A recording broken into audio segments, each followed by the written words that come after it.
Welcome, everybody. Howdy. You guys doing okay this evening? Doing great. Good, good. Doing good. We'd like to welcome everybody out this evening for our weekly Stream Team Beekeeping Chat with our special guest, Bob Binnie. We appreciate everyone for being in here. We already have 130 folks on here. Impossible to recognize everyone in the comments, but we appreciate you being here.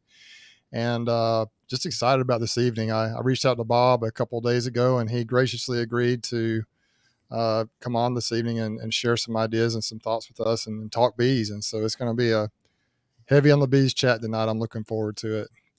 So if we could, I'd like to maybe start going around the horn a little bit, just take a couple of minutes each and talk about our day, kind of where we're at with everything. And then we'll dive into the bee talk. How's that sound? Brian, why don't we start with you? How are things going up there in Ohio?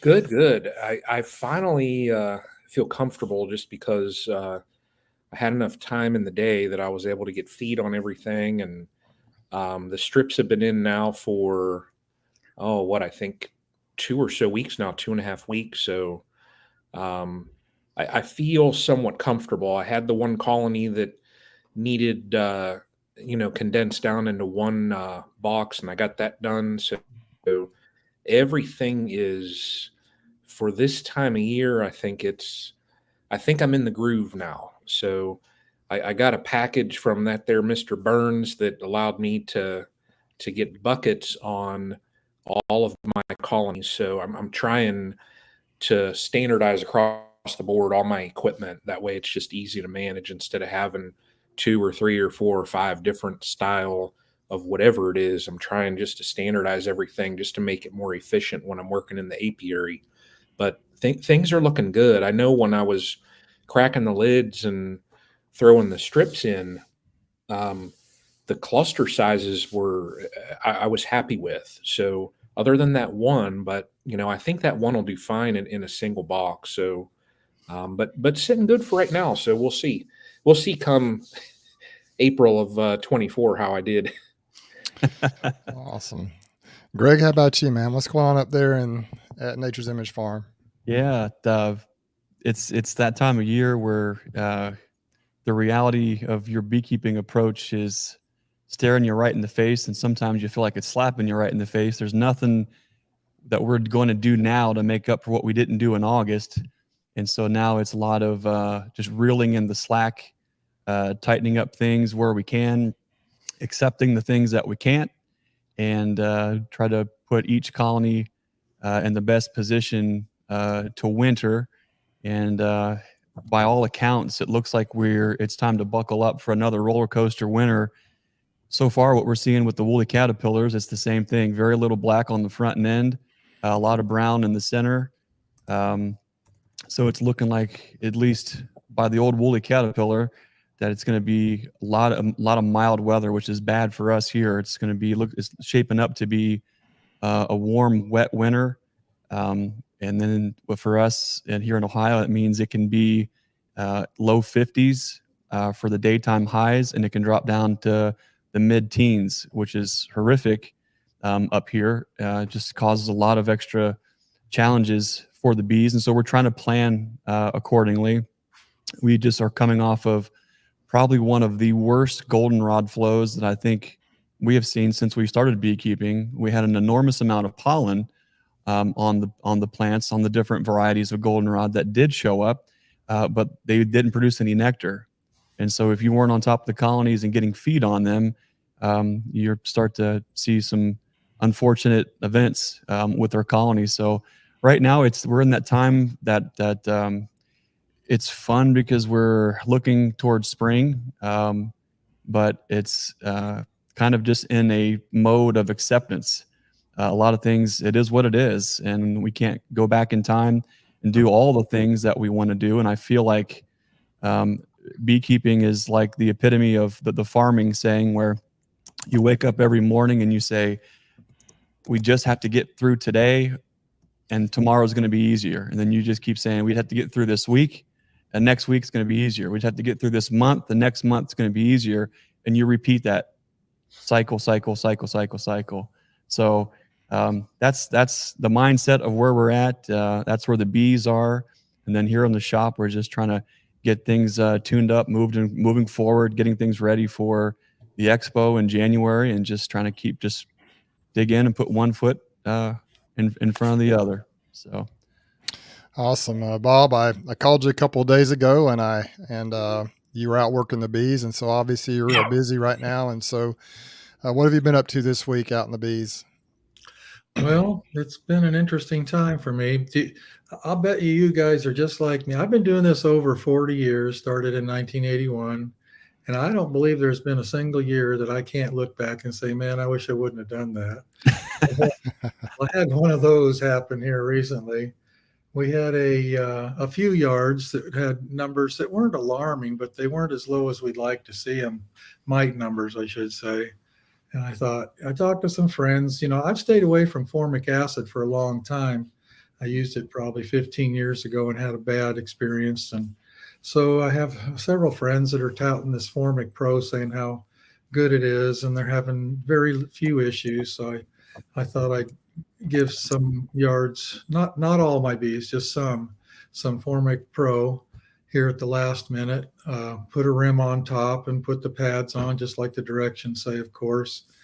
And we killed probably a third of the queens in the colonies we did that to. And what's so strange to me is that the temperature's didn't even get hardly to 70 degrees in the daytime. It wasn't even that warm. And I'm really puzzled by the whole thing. I thought with those cooler temperatures dipping down into the mid 40s at night, surely we'd have zero issues with something like that. So I gave all the colonies 2 pads rather than 1. And boy, I really regret having done that. In hindsight, I kind of wish we would have done 1 pad and waited 7 days and give them the other one. And I guess lesson learned. I don't know why I got to keep learning these things the hard way, but I listened to a lot of people who've been using this stuff, and they all said, oh yeah, 2 pads, no problem. Especially in these cooler temperatures, you should be very safe. Well, no, we fried a bunch of queens and depleted some of the colonies, and now we're going back. It's not a catastrophe because I've got hundreds of queen mating nukes in the field that we need to do something with for the winter. So I'm able to utilize them to go in and requeen and kind of boost up the ones that took a hit. So in the end, we're going to be in fine shape. I'm just not going to have quite as many overwintered nukes as I thought. So do you guys have any experience with this Formic Pro late in the season? I just didn't expect. I think we all do up here. Bruce?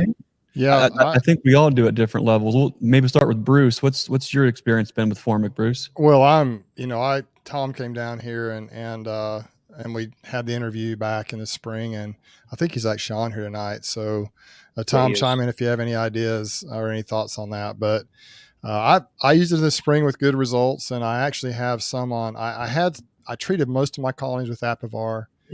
Back when it was hot, back in August, September, really had a really good kill off. But I had a few colonies that I wanted to maybe possibly harvest honey. It's on cotton. They were bringing a lot of cotton nectar in and everything. And I don't think I'm going to do that now, but I didn't want to put Apivar in those colonies, obviously. So I decided to wait. And I just put Formic Pro on them the last couple of weeks. And my brief experience with it, and like I say, I don't have near as many colonies as you do. But it hasn't been an issue. I think I've had a few queens maybe superseded or replaced, but I think they were probably weaker queens that were on their way out anyway back in the spring. But this is my first experience trying it in the fall, so we'll see.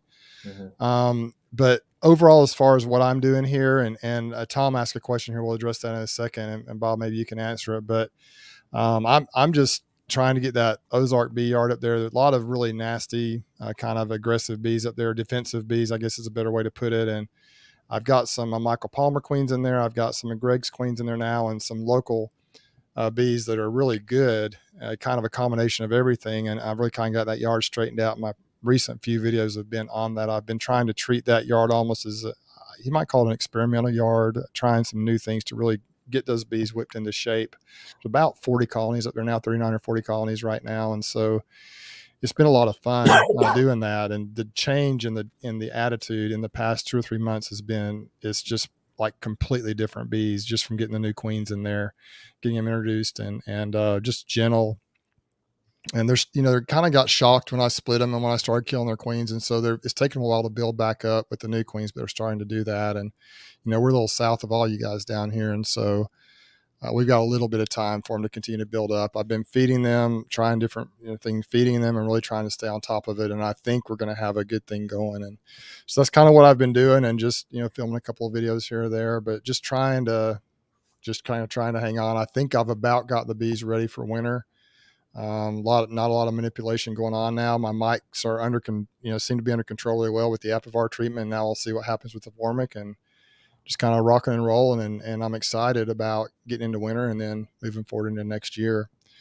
But kind of just before we get started on the main topic tonight, can you put that question back up, Brian, from Tom, and see what Bob's response? Bob, he said, what was the hive configuration do you have supers on? Well, I did both double deeps and single deep brood nests, and I had the same result with both. In fact, the worst yard, which was nearly a half of the queens were missing, was double deeps. I'm really puzzled. I'm scratching my head wondering what went wrong. It just doesn't make sense to me. And of course, luckily, I didn't do all my bees. I just did, some up in North Carolina that I thought had a few too many mites. So I don't feel terrible like I didn't do it. Luckily, I didn't do it to all my bees. I don't understand it. I really don't, because I've not spoken to anybody that's had that experience recently with this Formic Pro. The formic acid I used in the past was that Max stuff. Mite away, yeah. I really fried some colonies a decade and a half ago with that stuff and decided I'd never use it again. And the Formic Pro is much different, of course. And after listening to others, I thought, well, this sounds reasonable. I'll try this. And I don't know, it went bad. Didn't outright kill the colonies, but boy, and these were all new queens, queens from this year. So it wasn't bad queens or anything like that.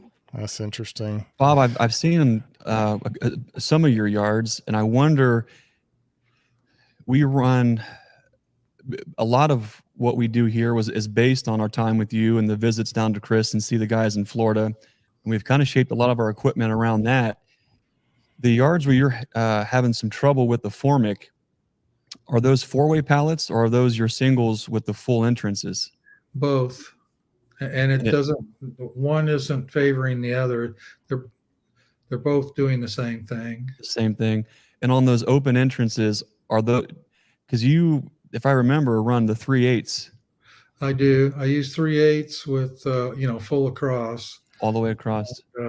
I also have another interesting thing I'm doing that's going to sound kind of bizarre, but one of my favorite bottom boards right now is a solid bottom board with I put a hole in it with the 71 millimeter hole saw that we use in the lids, just a single hole right in the middle of the bottom board, and put a screen over it.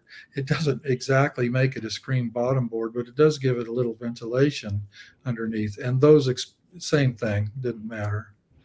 So, the reason I asked that is I got really good at frying colonies with Formic in the past, and Tom came down from Canada here to the shop and kind of walked me through best practice, which was a little different than, actually was a lot different than what I had done in the past. This year we've used it on probably nearly 70 colonies. Mostly are on 4-ways with just a 4-inch opening, standard 4-way pallet. And then the others were on a similar setup. Actually, some of them were those old boxes that I got from you with the attached bottom boards years ago. So same exact configuration, and it worked for us. But here's what I didn't do in the past that I've done this year. Every colony that we've put Formic on, we add another box on top with frames, just for that extra space. Now, that's going to be really challenging for you to do something like that on X amount of hundreds of those. But putting the extra box on top, this year we've had tremendous success with Formic as compared to our results in the past. And I really think it was the extra ventilation above them. With Apigard, we did this. We've ran the same way like we've learned from you, where it was in the past a 3/4 shim, Apigard on a card on top, migratory lid over top, and for the most part it was okay. But definitely on singles, we have at least one super above. On doubles, it's been at least 1 to 2 boxes on top. And I know that's a lot of extra steps to do, but it seemed as though, at least for us, that's the extra ventilation that we needed, and we haven't had any problems. And some of those are actually white dot queens that are doing okay with the Formic. So I don't wonder if ventilation has a lot to do with that. And I know when Tom was here, he looked at the four-ways, and ours can be a little problematic with just that reduced opening. It's built into the four-way. And so he recommended either, crack it 1/2 inch, pull a box back to create a little bit of ventilation, or add some boxes on top. So, well, that all makes sense. Of course, my experience with, when I treated the double deeps, we put the pads in the middle. So that would have been right. a deep box on the bottom with a deep box on top, and we had the same issue. Mm-hmm. There's something I'm missing here. There's some part of the equation that, and I don't know what it is. It just doesn't make sense. It could be just a fluke thing. Maybe I don't know. Maybe I got a fluke batch that's got more than normal in it. I just really don't know. Well, you've become to steal a line out of your book, become famous for saying and talking about the synergistic reactions that you found with other components. Do you feel maybe you're headed into some sort of a synergistic reaction between that, thymol, or anything else that may be occurring in the colonies? Or do you think it's just the product itself? Because we did use thymol back in August, which is a long time ago. Yeah. And of course, thymol is absorbed by the comb readily, but it dissipates quickly. Within a week or two, it is gone, even in the beeswax. And of course, I've got pretty new, not all brand new, but I've got pretty young comb that shouldn't have much residue in it from anything. I don't believe it's that. Doesn't seem like it would be. So, wow, that's I'll pass interesting. along, Bob. I'll email you Tom Nolan's his cell phone. yeah. It'd be worthwhile to give him a call and run through scenarios, because he works with this at way higher scale, and maybe he can help you troubleshoot and see maybe what the issue might have been. Yeah. I've used Formic in the past, and some of the years it's worked exceptionally well. It's done its job. It's killed mites. Other years I've used it, and now I'm nowhere near the scale of either of you three gentlemen. I think the one year I had 7 colonies, I used Formic, and I lost 3. I lost 3 queens.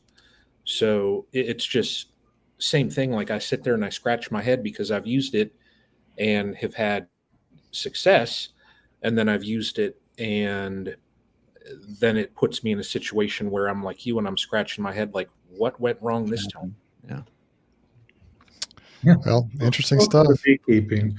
Yeah, Well, that kind of brings us exactly. into the topic for tonight. Bob, we appreciate you taking the time to spend with us to talk about bees. A lot of us here on this screen right now have various experiences, skill sets, scales, and contexts in which we are working bees within.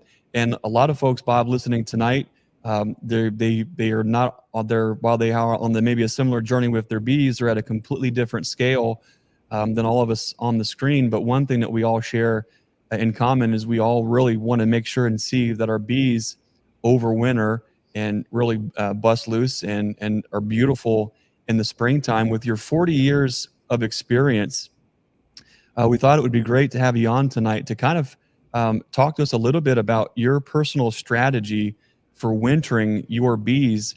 And I can't help to think there's so many questions about that, but you've been keeping bees for 40 years. A lot of folks are familiar with the story that you've shared, all the way clear up in Oregon to eventually down to where you're at in Georgia.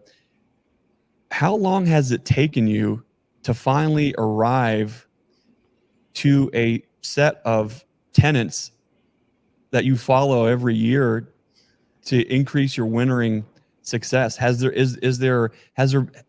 you ever gotten to a point to where you're comfortable saying, here are the steps, here are the things that we're going to do this year, and you are comfortable and confident doing it without second guessing and worrying?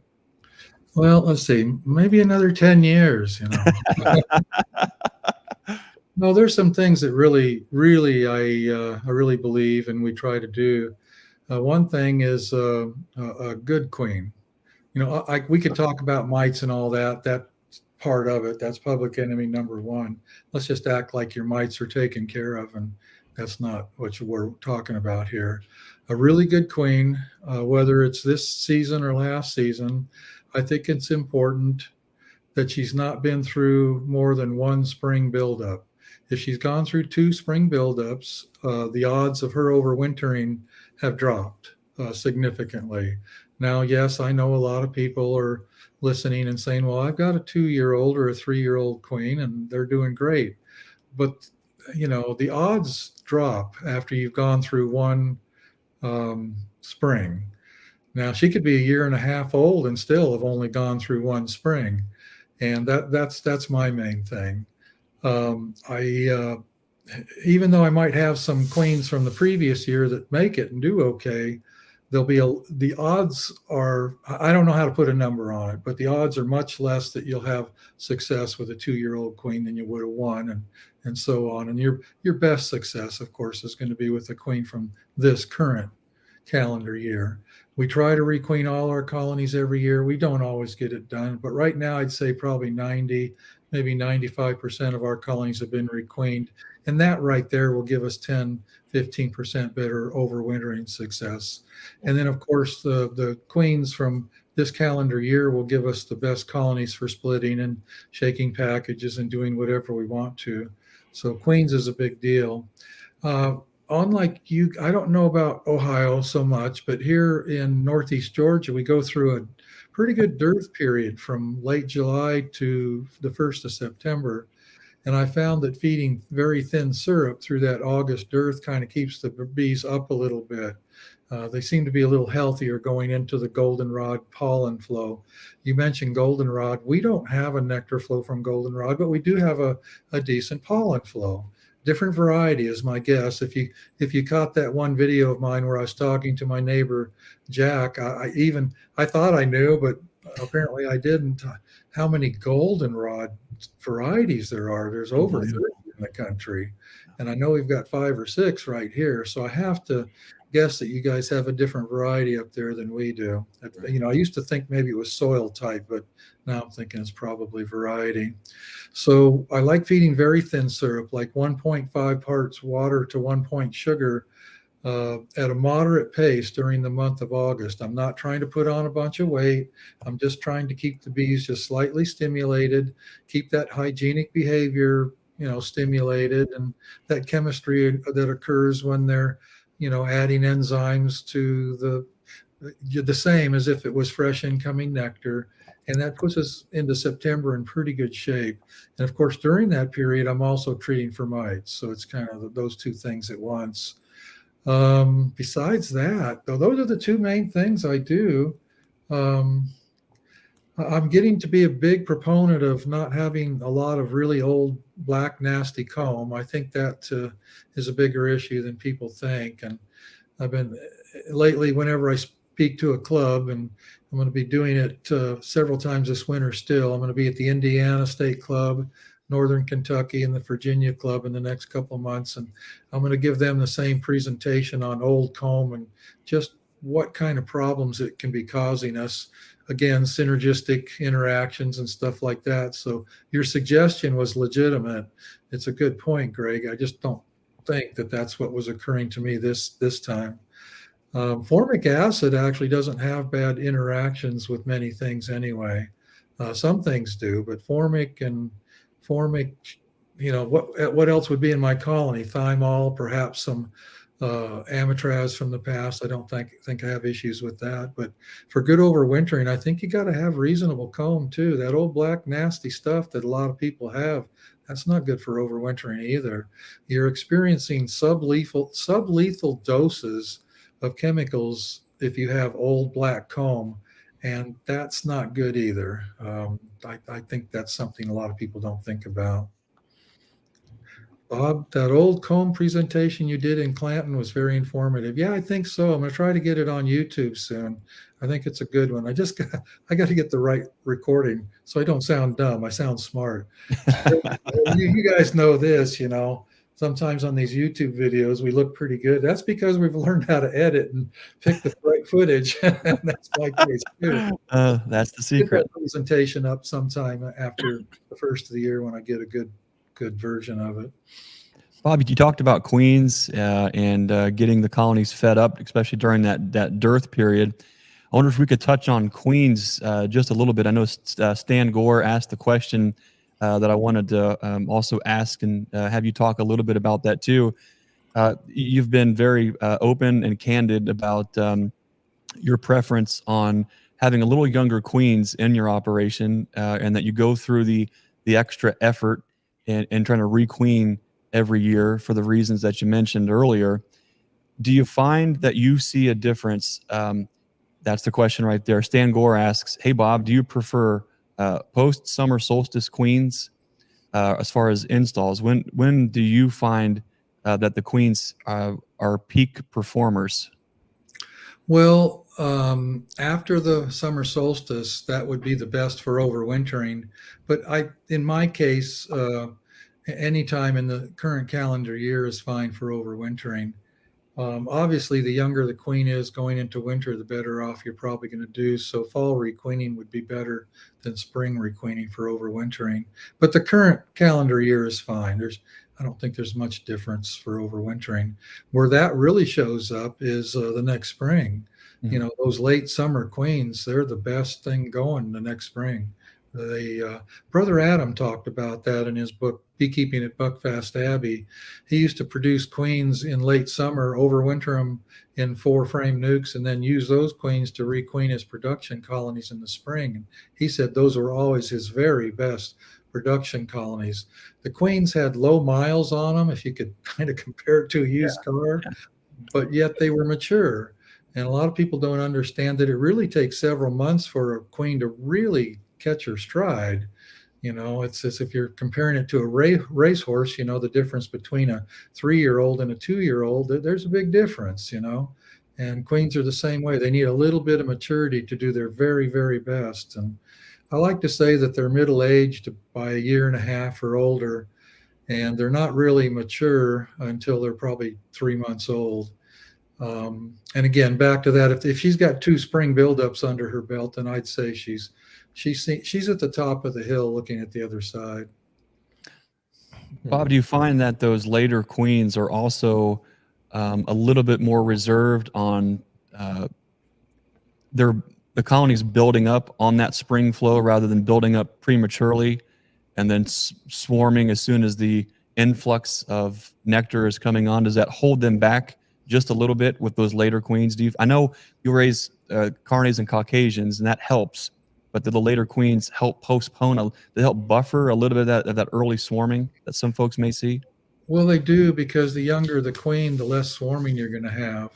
Like a fall queen will swarm less the following spring than a queen from the previous spring. In other words, if that makes sense, a fall queen will swarm less, but the next spring, if you can put in a queen from that current year, she'll swarm less. It really is, the older the queen is, the more they will swarm. A 1-year-old will swarm more than the current year. A 2-year-old will swarm more than a 1-year-old, and so on. So it's as simple as that. The older the queen is, the more likely it is to swarm. This is the first year that I did replace some of my queens late in the season. So, and we'll see how it turns out. So you'll like the results. Yeah, you're gonna like the results come springtime. Yeah. Yeah, I think I did seven of mine. So, yeah, I'm curious come spring, what I'll see, and just overall, how the colonies will look. Well, the only real drawback to requeening late is it's harder to do it in our neighborhood. Yeah. In the spring when the honey flows on, that's a great time to requeen. You get good acceptance, and if anything goes wrong, they got lots of good nutrition to raise a good queen on their own. And if you're requeening in September and things go south, your options are limited. Yeah. So speaking on that, Bob, I did a lot of late season queen replacement this year than I've ever done. I replaced the Michael Palmer queens end of July. Then I just put Greg's in there a couple of weeks ago. So I guess a question I would have is, if you're replacing queens later in the year, do you tend to find that it takes a little while more longer for them to get going in the new colony, or do they just usually not skip a beat? What do you see? Is there any change from spring basically on those queens, or do they just kind of jump in and? They go pretty good. Of course, it depends on, I'm big on this letting the queen lay for a little while before you harvest her and then try to introduce her into another colony. Sure. First learned that from Chris Werner decades ago.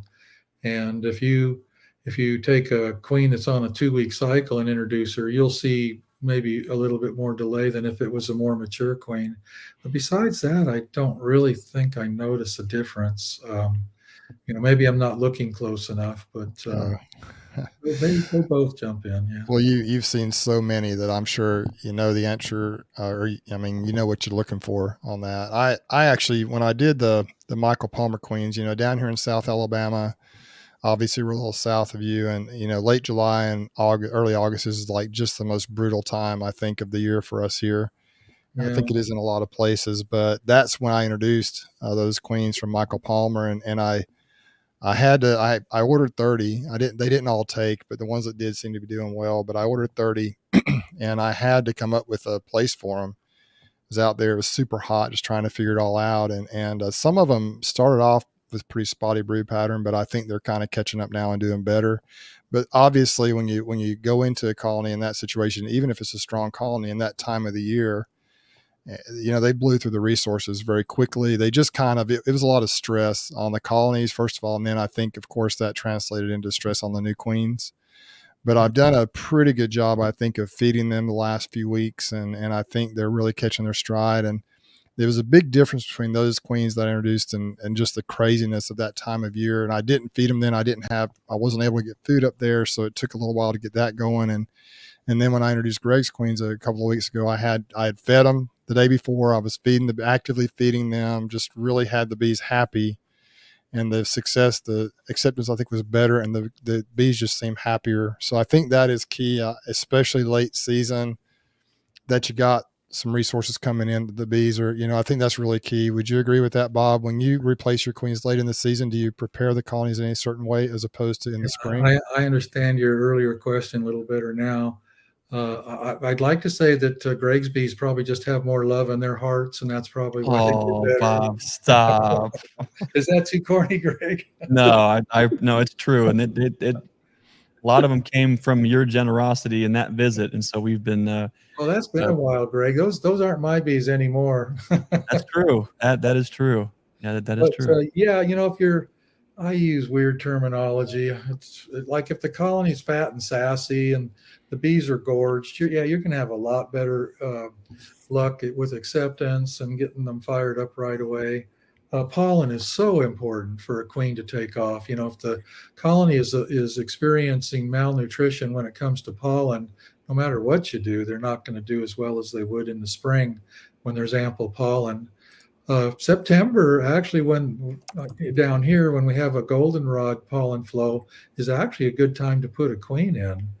It's just that if it goes bad, you're limited in getting the problem fixed because, our drones disappeared early, real early. In years past, sometimes we can still see some drones in September if a colony's trying to raise its own queen, emergency cell. But boy, we didn't have any drones this year. I don't know what that was all about. How about you guys up there? We had drones late, but we primarily the reason we are intimately in tune with this is we've journeyed into artificial insemination, and so we're working with a couple different lines. And so late in the year, we're out catching drones, Jake and I, to collect semen. And so you are, I guess, to use the word intimately aware of that is a double entendre. But the situation was when we had drones, we had a lot of drones, but what we found is they were still hanging out, and we had plenty to collect for semen. But what we found is they were too mature. When we did get them averted, when we did get the endophallus under the microscope, they were too far advanced, too aged. And then when you actually take a little closer look, a lot of the wings are tattered. They're getting older. They were still hanging on. The bees weren't kicking them out prematurely, but there wasn't enough youth and vigor internally to capture the semen. So while they still were here, the reason it's important to bring that up is, had we not been so proactive making enough queens and virgins in July, August, we would have really been in trouble, because there wouldn't have been enough viable mated queens, at least in my opinion, out there to mate those queens. They would have gotten a very poor mating at best, and you really wouldn't have known at first. We would have put them into colonies, even put them into wintered situations, to only find they all crash out in January because she can't make enough brood. Well, even a poorly mated queen can have a good pattern right at first. At first, yeah. She sure can. Is that what that gadget behind you is all about, Greg? Is that your... Yeah, that thing right there is we're trying to keep fine tuning the Caucasian Carney line that we're working on, and that's a piece of equipment that boy, it's like bringing in a completely different trade that doesn't even belong in the same category into it, and learning that and all the detailed nuance, and then figuring out how different it is from everything else. And then you start learning how to start to pair. It's one thing, as you know, to graft and to rear queens and the introductions and all of the risks that you go on with that. But now you start adding a completely different set of skills to that. It's really a challenge, but also rewarding, because we can do things. I think you and I both work with Shibu on some stock, and we've been working with double Caucasians on a couple different lines from Shibu, and brought those back and made a lot of virgins off those. Matter of fact, Bruce, the queens that you got from us were ones that we were holding close to our vests for next year as open mated breeding stock to evaluate over the wintertime, which were daughters grafted off of the double Caucasians, then open mated here with our Carney Caucasian population. So I'll be excited to see, Bruce, what those do for you, because those would be a lot of the backbone that we'll also use and trial out and see how they do, how they downsize, how frugal they were. Did they make it through the winter? Did they build? And if they get all the check boxes and they've got lower mite counts, then that will be the backbone to continue grafting from. But that is the piece of equipment, Bob, that we're using from Apis Engineering to get in there and really make a real serious go at improving our genetics. Well, for a long time, I thought maybe I'd like to get involved in artificial insemination. And then I went to do that video on Shibu. I cured that right there. I said, okay, I'll just leave it. I need this. This is a big iron to put in the fire. It is. Iron in the fire. I'll pay Shibu and people like that to do it for me. And he does a good job. Shibu's good at it. Right. I'm happy to let him handle that part of it. So AI is a big deal for us too. We're using Shibu's queens, his artificially inseminated queens, and having good luck with them. And we're like you, we're using Caucasian queens now, breeder queens. And of course, they open mate with everything that's around our neighborhood. So there'll never be anything close to pure Caucasian mutts. Yeah. But we like the mix, and speaking of Bruce down there, those are some pretty dark bees. I've heard from some guys that I trusted their opinion that down in Florida that said the dark bees don't do well down there. But what does do well is a mix, like half dark and half Italian, like Chris Werner runs. And, that might be.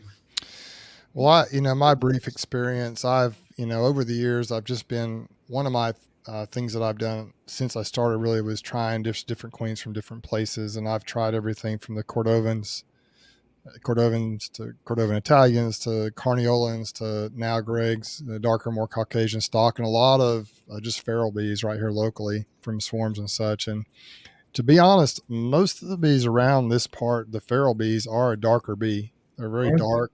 However, I'm sure they've got a lot of Italian in them. Most of the time they build up. They're pretty rugged, but they also can be very spicy or quite feisty and a little bit mean on the defensive side.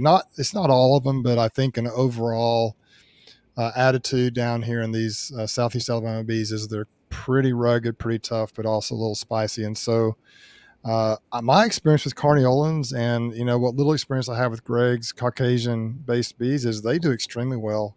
Do they? They actually, and I've ordered carniolans from different places in the past, and they've done real well. And then Greg's bees, the Caucasians, I'm kind of new at those, but I know that I think Michael Palmer's are kind of a carniolan or Caucasian Italian mix, I think is what his genetic line is. I believe. I'm not sure about that, but I am, what they do is they do brew back quite a bit in the wintertime, even here where, it gets chilly here. I would never say it actually gets cold here, because it really gets cold where those guys are from and where you're from, Bob. It gets cold there, but down here, it never gets really cold, but they'll start to brood back. And, going through winter, there's not much of a cluster and you get worried about them. But boy, coming out of spring, when they decide to turn it on, it's like they just explode up and fill the boxes. And it almost seems impossible how quickly they grow. I remember I had a carniolan colony. I think I got it from Conner. Is it Conner Queens? Whatever it is out in California, Conner Queens, whatever it is, Conner. Yeah. I think Conner in out there by Jose in Northern California years ago, back like in 2014, 2015. And one winter, I thought they were going to die out. They went from a nice big colony the previous year, and they were down into just, 2 or 3 frames in a 10 frame deep. And I'm like, well, I anticipated they would just die out. And it literally seemed like within 2 weeks, I opened that box back up and it was full of bees. Like, there's no way that should be possible because there wasn't that much brood in there. But sure enough, man, they just absolutely exploded. And Sharon says Kona. It was actually Conner. Is it Conner up there? It's Cohen. Cohen, yes, Cohen Queens. Yeah. That's it. That's what it was. Cohen Queens. I'm sorry about that. It's been a while since I've ordered from them, but so yeah, my experience is they've done fine down here, but I'm still learning on that. I kind of like the idea of them brooding back in the wintertime because we have that. I don't know, Bob, if it's the same up in North Georgia, but down here, we have almost like a false spring that happens. It'll be about the time the year starts, the first part of January. I think not long after that, the red maple starts to bloom. And so the bees, they really start to build up.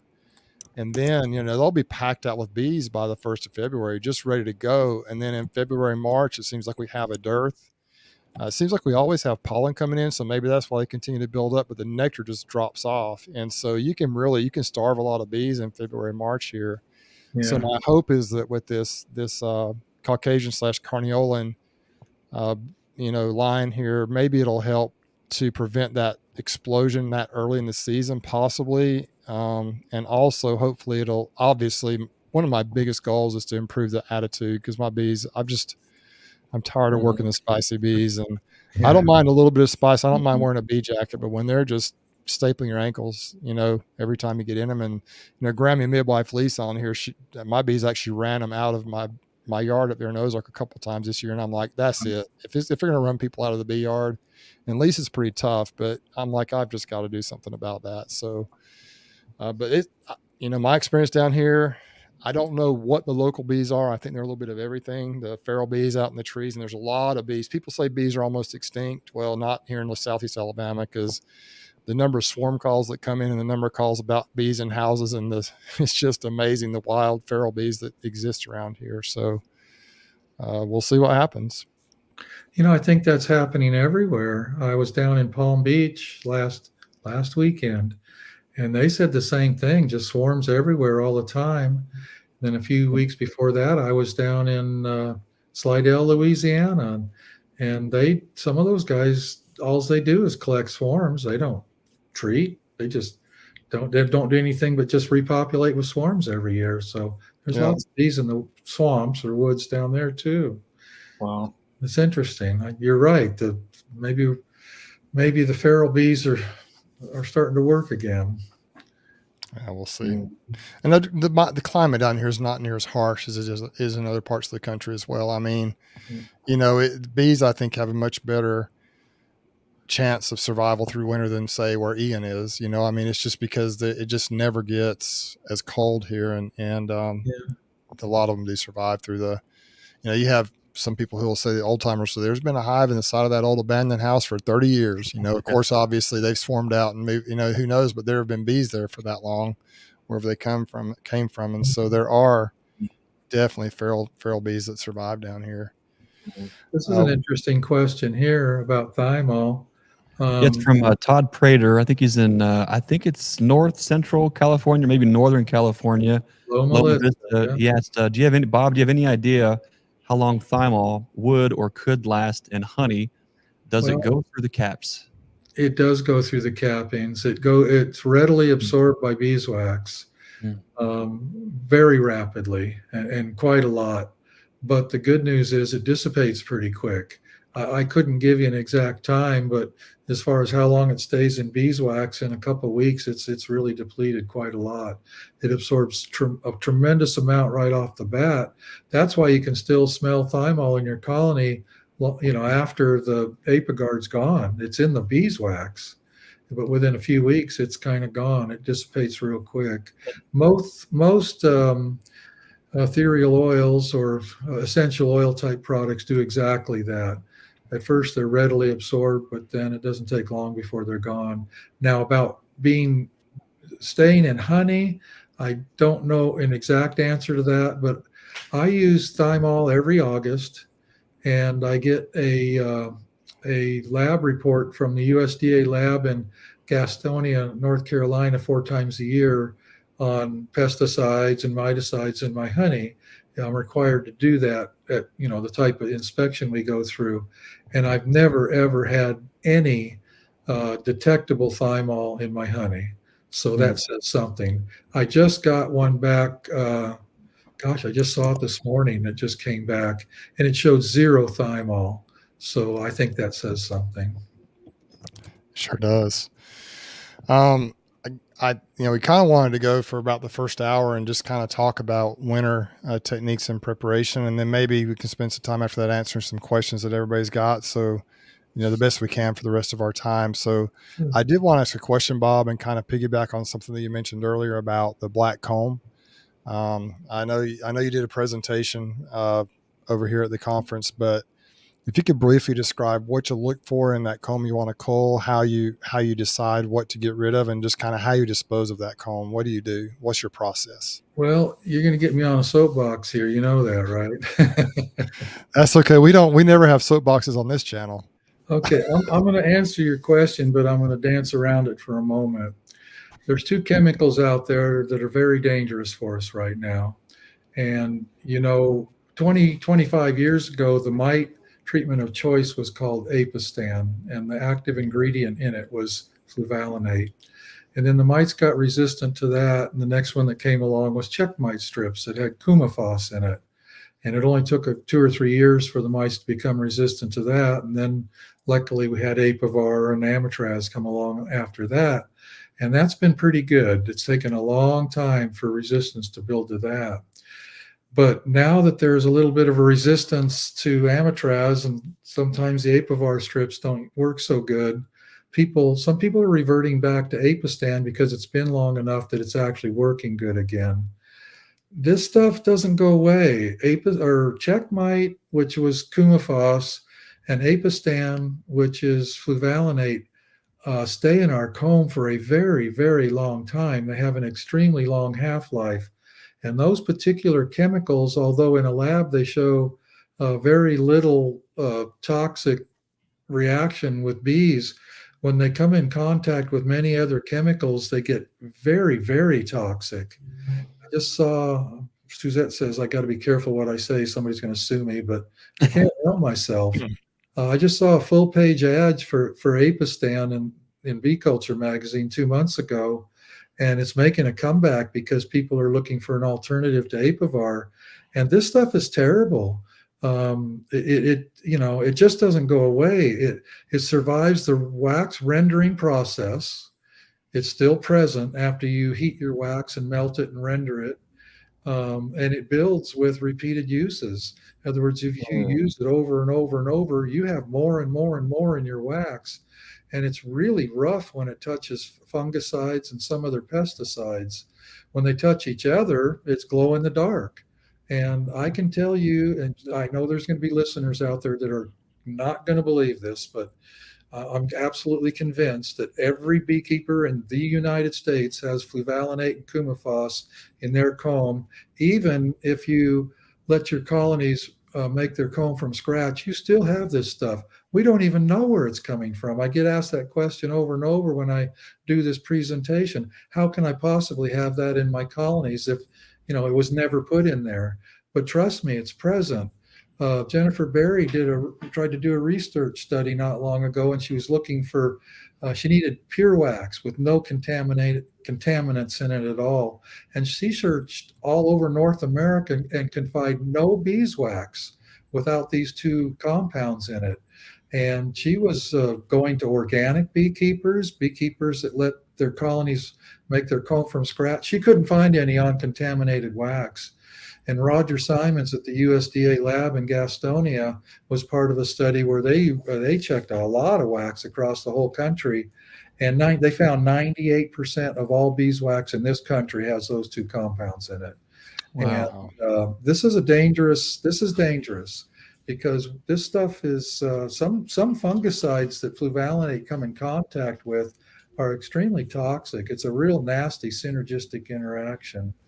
And I know I'm not answering your question, Bruce, but No, that's important fine. information. I think it's, and those two products you say are Apistan and Checkmite, right? The active ingredients. those are in the two ones that I products. really recommend that people don't start using again, because you're going to have issues in your colony that you don't understand. You're not going to know why your queens are superseding so quickly or not getting mated well.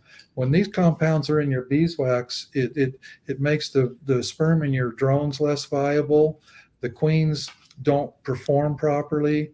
And I'm just about 99% convinced that most of the queen issues we're having in this country really come down to the synergistic interactions that are happening in our colonies. And even so, back to old comb. That was your question. Well, that was a great segue, though. We needed to hear that. Probably. I get asked, all the time, how old is too old, and it really depends on what you're being exposed to. If you're up in the Blue Ridge Mountains and you're, where I'm at, and you don't get exposed to much, maybe you can get 10 or 12 years out of a comb before you start to have trouble. Jennifer Berry at UGA did a study on how old comb affects our colonies, and she showed that within 2 years you can actually get benefit from changing all your comb out. Well, we're not going to change all our comb out in 2 years. I can't do that. That's too expensive. And so I've looked at it from the point of view of, a financial, investment point of view. What am I getting what's the return for my investment? Where's the point of diminishing returns for the money I'm spending? And in my situation, and this is a bit of a guess, I'm not a scientist or a researcher or a chemist, but I think at about 10 or 12 years, you start to see enough issues coming out of your old comb that you need to consider changing it out and being willing to spend the money to do so. And by the time it's 15 years old, you're really there. You should not have any comb beyond 15 years. That's where you're going to start to see these synergistic interactions between the chemicals that are in our beeswax and the chemicals that the bees are bringing in, and the chemicals that we're putting in there in the form of miticides. So if you don't know how old your comb is, how do you figure it out? It's really pretty simple. If it's really black, and if the frame is black, if the woodenware is black, then you're already too late. And also weight. These really old combs weigh a lot more, maybe as much as 50% more. And if you get used to what a nice virgin comb should weigh and put an old black comb in your other hand, you can really see there's quite a difference in weight. And if your woodenware gets black, it's really quite old. And of course, the cells shrink over time, and if you want, you don't need to buy small cell foundation. All you got to do is have 20-year-old comb, and you got small cell. Well, one thing I've noticed in some of mine that is definitely getting. I've been keeping bees 10 years, and obviously a lot of mine is just cycled out through the natural process of damage or wax moss or whatever reason. But if you see the cells beginning to look round, it's That's right. that's got to go. And so, because like you say, the multiple generations of young bees being formed, I think creates that issue. And so that's good stuff, Bob. But I didn't know, I mean, I do believe that you can go for a few years with it, but I've never really, it just makes sense. You can kind of tell by looking at it. And I've got a lot of comb that's probably too old. And how do you dispose of your comb when you get rid of it? I throw What it do in you the do? dumpster and it goes to the dump. Honestly, I don't have hardly any, and I'm going to stick with me for a minute. I'm going to tell you how I get rid of it, and then I'm going to explain why it's not so bad. Okay. I actually sell a lot of nukes and colonies, and it's not about selling my old garbage comb. It's about selling nukes and colonies often enough to where I don't get old garbage comb. If you take a double deep colony and take 4 frames out of it every year to make nukes or whatever, theoretically in 5 years, if you've done it properly, you could rotate out every comb. And so, I admit that I have some combs that are 8 or 10 years old, but not very many. Most of my combs are, 1 or 2 years to maybe 5 or 6 or 7 years. Most of my comb fits in that category right there. And I maintain that by simply selling so many nukes and colonies.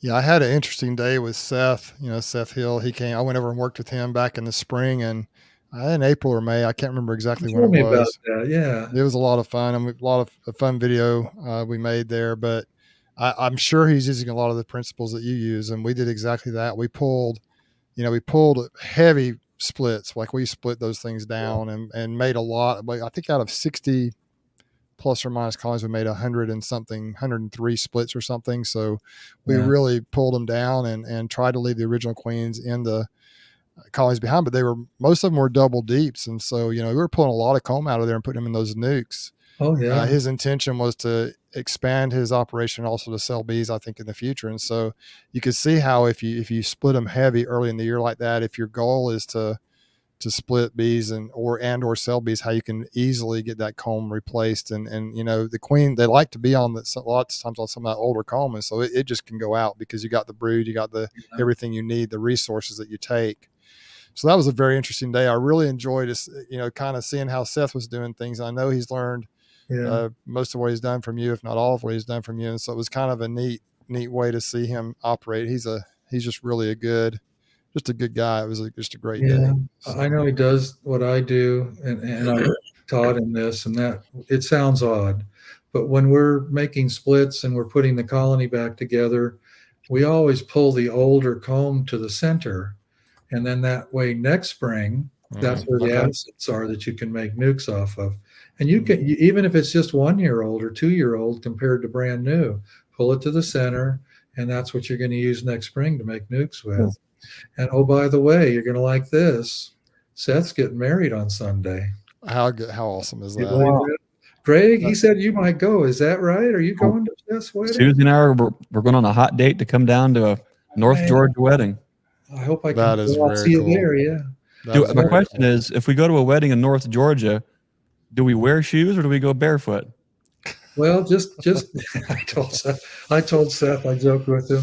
He says, "You're coming, right?" And I said, "Oh yeah, man, I'm going to wear my best Levi's." He said, "Good, because that's probably what I'm wearing." Man, what a happy guy. I don't know if I've ever met anyone that was happier than Seth. He just seems like he's always smiling, full of energy, just a fun, a fun person to be around. He's marrying Jesse's younger sister. You know who Jesse is? Oh, I didn't know it was his. Really? It's Jesse's younger sister, and she's a bit older than him, but they get along good, and she's into the bees too. She wants to create a bee business along with him. So, that's awesome. That's really cool. Just today, I hope to have it on my Sunday video. I did about 40 or 50 seconds with Seth, and I teased him. We were at the truck in the bee yard, and I said, "What you up to this weekend, Seth?" He says, "Oh, I'm getting married." Oh, that's great. So I'm going to put that on. Hopefully this Sunday it'll be part of my video. That's extremely cool. I said, so I understand she's interested in the bee business too. And he said, "Oh yeah, she's great. She can light a smoker and tie a truck down." And I said, "Well, good. You'll never get your dishes done." Yeah, she's listen, nice, and she's working for me too part-time. She's the one that's creating our new website. Oh, that's great. It's taking her a long time, but she'll get it. And she's got friends in the website business, and we have a mutual friend that's a professional photographer, and we're going to try to create a decent website. Ours is kind of not that great. And I'm missing an opportunity. Every time I do a program somewhere, my last slide should be check out our website. bee supplies. Well, you definitely surround yourself. You have a way of bringing people in, helping to put them on a path, and they bloom and they grow. The team that you have, I just want to a hat tip. I call them when I refer to them as the Blue Ridge All Stars, but the folks that you have along with you, of course, Seth and Jesse and John and Selena. I haven't met the rest of them that work in the field, but you talk about some of the best people to be spending a day with out in the bee yards. They're some of the finest folks to do that with.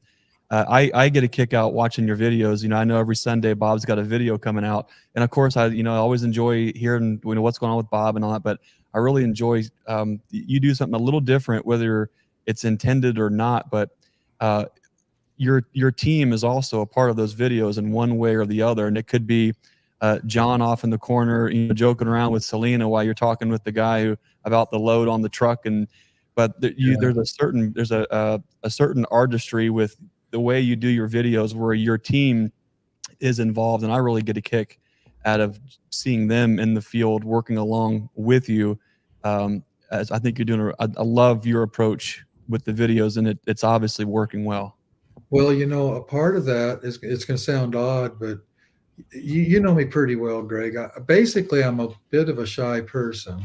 Yeah. And when I do that, it takes the focus off of me and it puts it on others. Mm.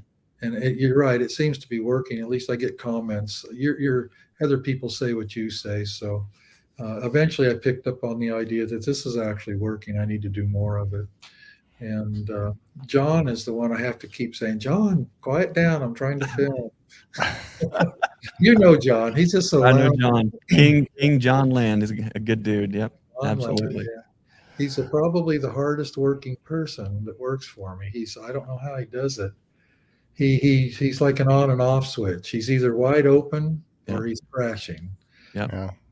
I tell you what, Seth, Seth's a hard worker now too. That's why Seth is going to be successful, because he's not afraid of hard work. Oh, he's you not. guys all know this. There's no such thing as a 40-hour work week if you're a successful professional beekeeper. That don't work. That's right. He's okay with that. Well, before we move on to the second portion of the video tonight, I'd like to recognize a few people, some super chats and stickers that came in. Bruce with Southern Sass Apiaries, thanks for the super chat. Of course, Brian, thanks as always for the super chat. Steve Chubb, thank you so much. And let's see, we have some more down here. Catherine, super sticker. I really appreciate that, Catherine. And Lisa, Grammy's Midwife Homestead, right here. Bob, she lives about 15-20 minutes north of me in Ozark. I've got bees probably as the bee flies, probably within a couple of miles of her place there. Wow. And she's the one that my bees ran out of the bee yard. And Lisa's pretty tough. So if they ran her out, they were pretty bad that day. Uh-huh. And of course, good friends I met at Hive Life a couple of years ago, Matt Kirkland, and his wife Sylvia is also just great folks. And I appreciate that, Matt. So, but I'd like to I don't know, Greg or Brian, if you have any more questions or any follow-up on what we've talked about so far. I'd like to open up some questions here to some of our viewers tonight and get to as many as we can. Brian, did you have anything you wanted to ask Bob before we move on to the viewers? I love these chats because I sit here and listen, and listening to someone like Bob talk, it's almost like when I go down and I spend time at Nature's Image Farm, because Greg knows right where I'm going, because I leave Greg's place and I'll leave talks like this and I'm like, man, I never want to be a commercial beekeeper. But what I learned tonight though is, and I haven't said it because I know what I'm going to get from these two below us, is I know now what I'm going to do as far as where I'm going to position my comb when I start setting up nukes. So that was a great tip that I'll remember. And I didn't want to say that because I know these two down here, these two jokers, are going to say, yep, sideliner. Dang it, you stole my thunder. I was going to let Bob in on the secret that Brian is a closet sideline beekeeper. I'm just going to have a couple, and then it was 8, then it was 12, then it was 20, and now he's talking about selling nukes. So, you know. Okay, well, he's out of the closet now. He's out of the closet now. That's awesome. Greg, did you have any follow up or any? I could go on for years. Bob's forgot more than we'll ever know about beekeeping, and I feel like we get into a lot of these. So sometimes it feels like beekeeping is a moving target, or the goalpost is constantly moving, and we never can kind of get into a comfortable position. You learn to be comfortable amongst the uncomfortableness constantly, and you just get good with not knowing. The more we learn, it feels like the less we know about a lot of these things.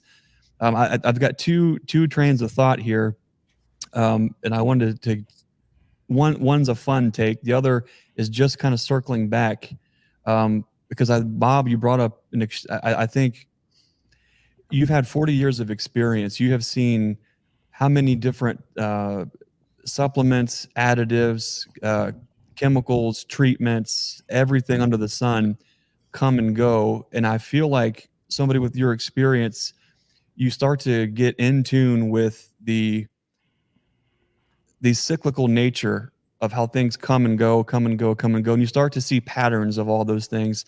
When you're talking about, black comb and 10 or 15 years old, and we may have, or we do have residues of coumaphos and fluvalvinate, all these things that are still hanging out, and the synergistic reactions, you've done a really great job of bringing to light the potentials for that and what that might look like.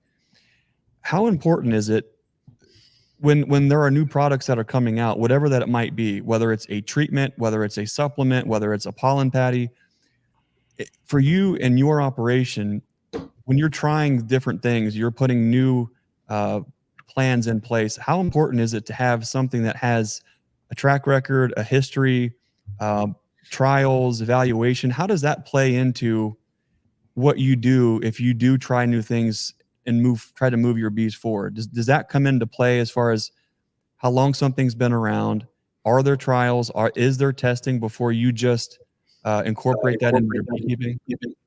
Yeah, absolutely. I'll put it in real simple terms. I always watch other people do it first. Yeah. I don't know if that's a simple way of putting it, but I always just watch other people do it first. I'm never the first one. I don't want to be the first one. I want to see what happens with other people. Yeah. I got good friends, Chris, of course, and others that are so smart. And I talk to people like that all the time. And that's actually what made me do the formic acid this fall. I talked to 2 or 3 guys. I said, "Oh yeah, it's going to be great. You'll like it." Mm-hmm. Thought I was doing the right thing. I put a video out a while ago. I don't know if you saw it. It was 4 or 5 videos ago on using tea tree oil and camphor for right. European foul brood. Mm-hmm. I got a little bit of backlash on that. Somebody accused me of promoting pseudoscience. Why is an experienced, well-known beekeeper like you promoting pseudoscience without any proof? And I had to delete the comment. He went off, and I just deleted it. And that's why in that video I quoted 2 research. If you go back to that video, you'll see I quoted 2 research studies. And I'm not comfortable doing anything from scratch without getting some information like that. I always let somebody else do it first. That's an interesting, and I'm glad you brought that up, because in our visit down to the Werners, you caught it on video. It's fun for me to watch the video from a screen aspect rather than the camera aspect.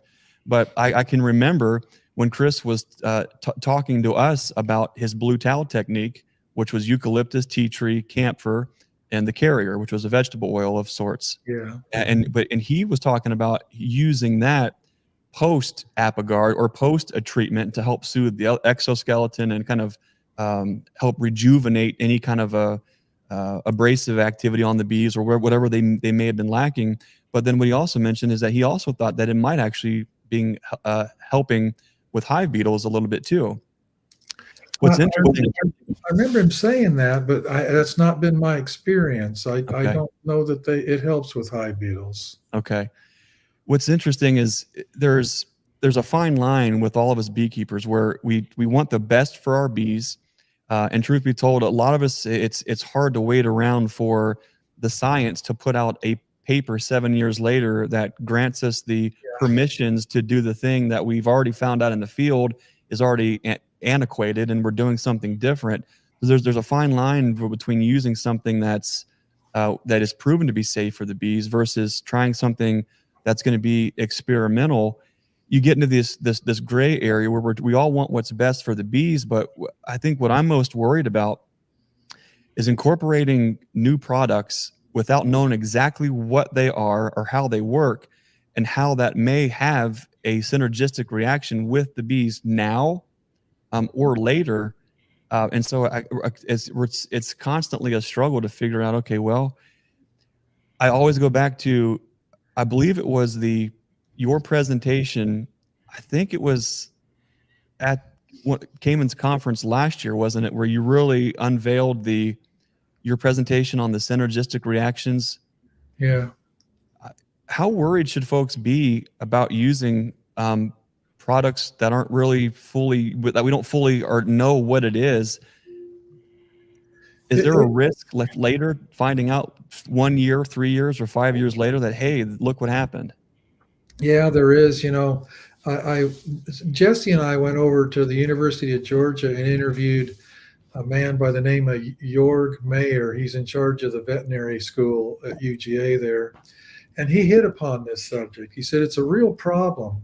There are so many compounds out there that could be very helpful to beekeepers, and beekeepers know it, and they go forward using some of this stuff, but without real hard research to back it up. They could be underdosing, they could be overdosing. He said it's a real problem that the research is not keeping up with the demand. Research is not keeping up with what beekeepers are figuring out. So in many cases, we could be overdosing, or again, using something that may have a synergistic effect with something else.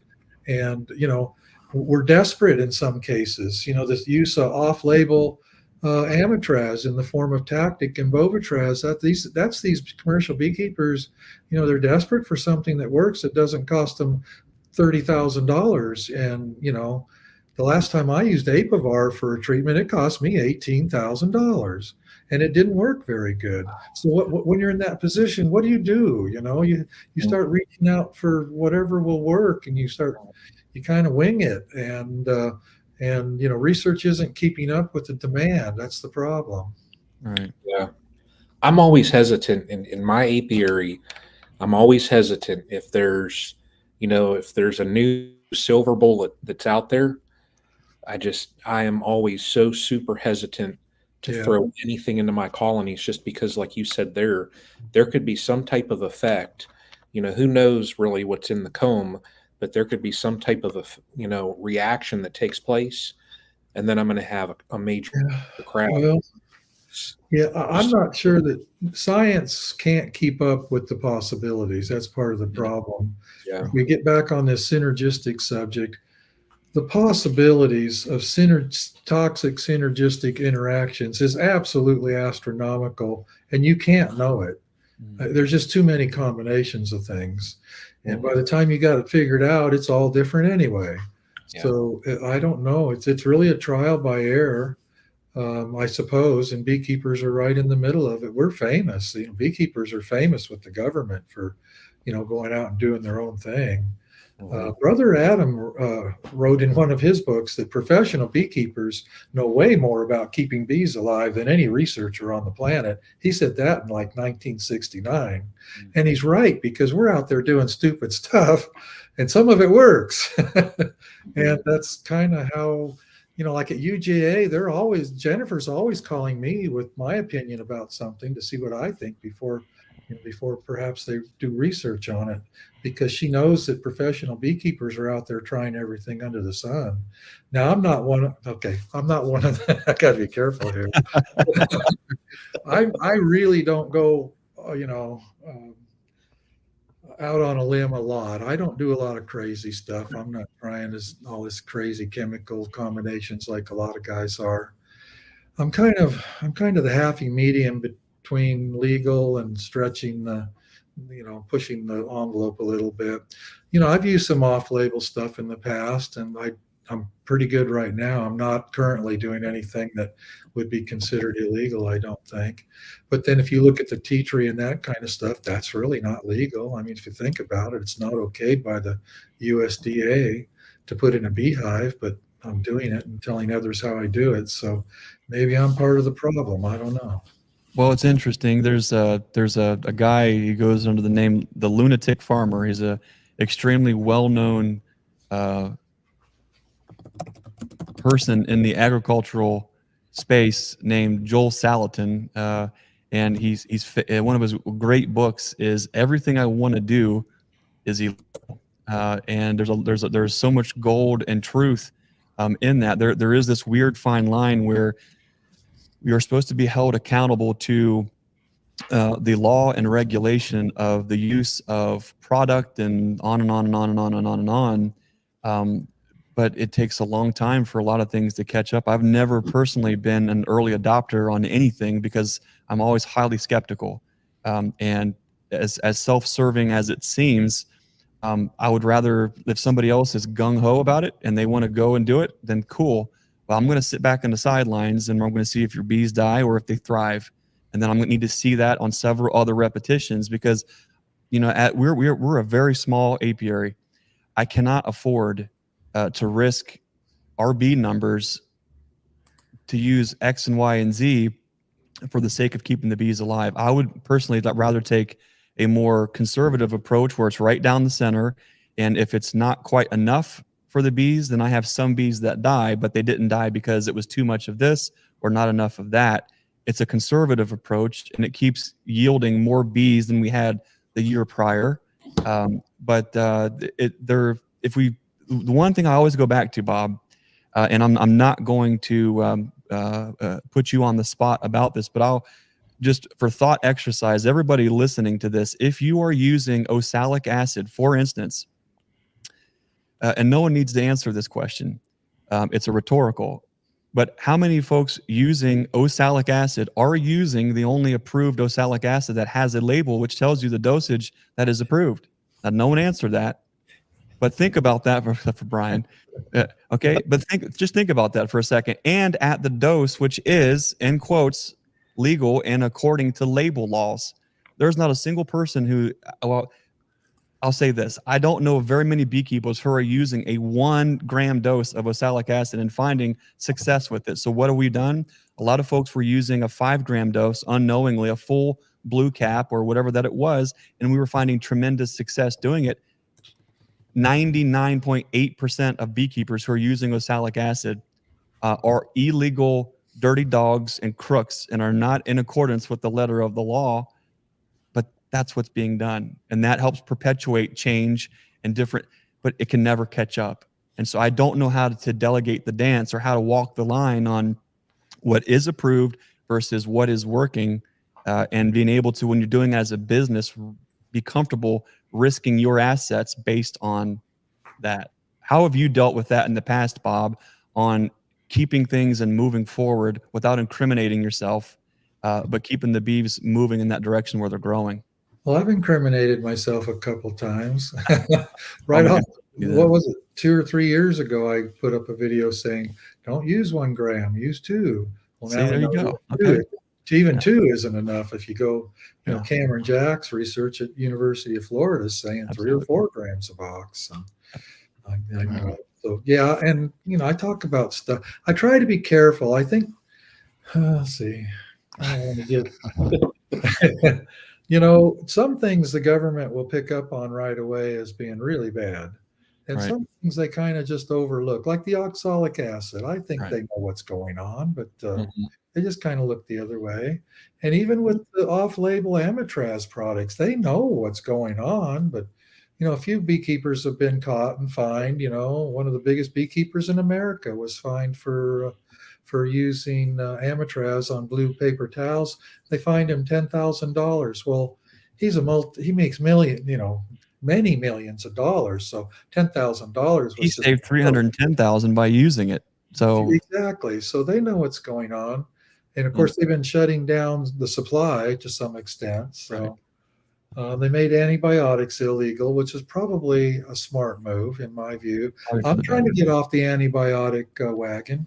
When I was taught how to be a commercial beekeeper in 1981, everybody was using 2 treatments of terramycin in the spring and 2 in the fall. End of subject. And I did that for decades, but I'm trying not to do that anymore.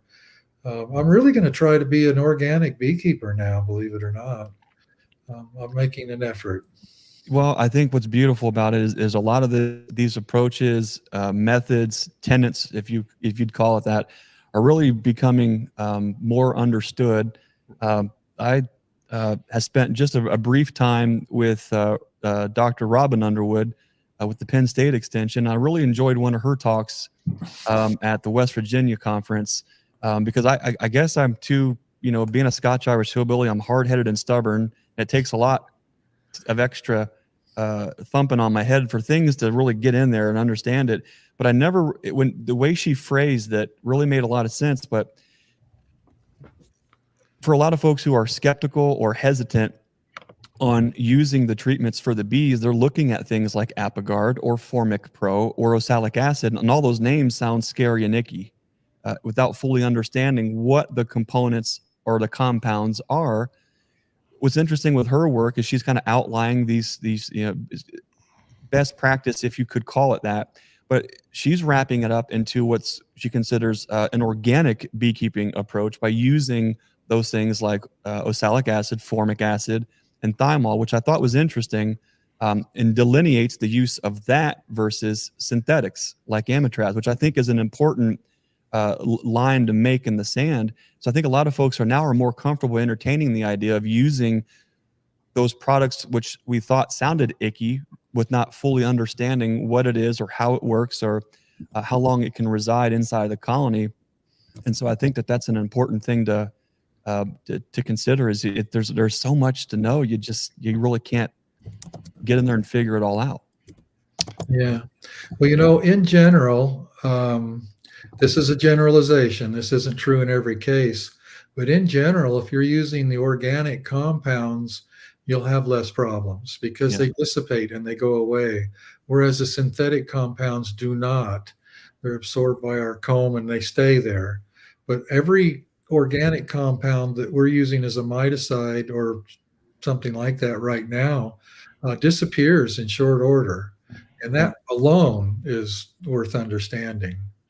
Now, I know that organic compounds can, just because it's organic doesn't mean it's not poison. Exactly. But it does dissipate quickly. It goes away fairly quickly. And almost all of the synthetics that I'm familiar with do not go away quickly.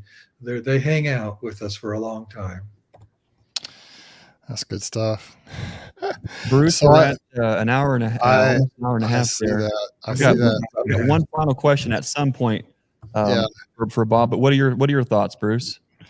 Well, I wanted to quickly say thank you to a few people here before we move on. Mad Mike's Garage, thanks for the super chat here.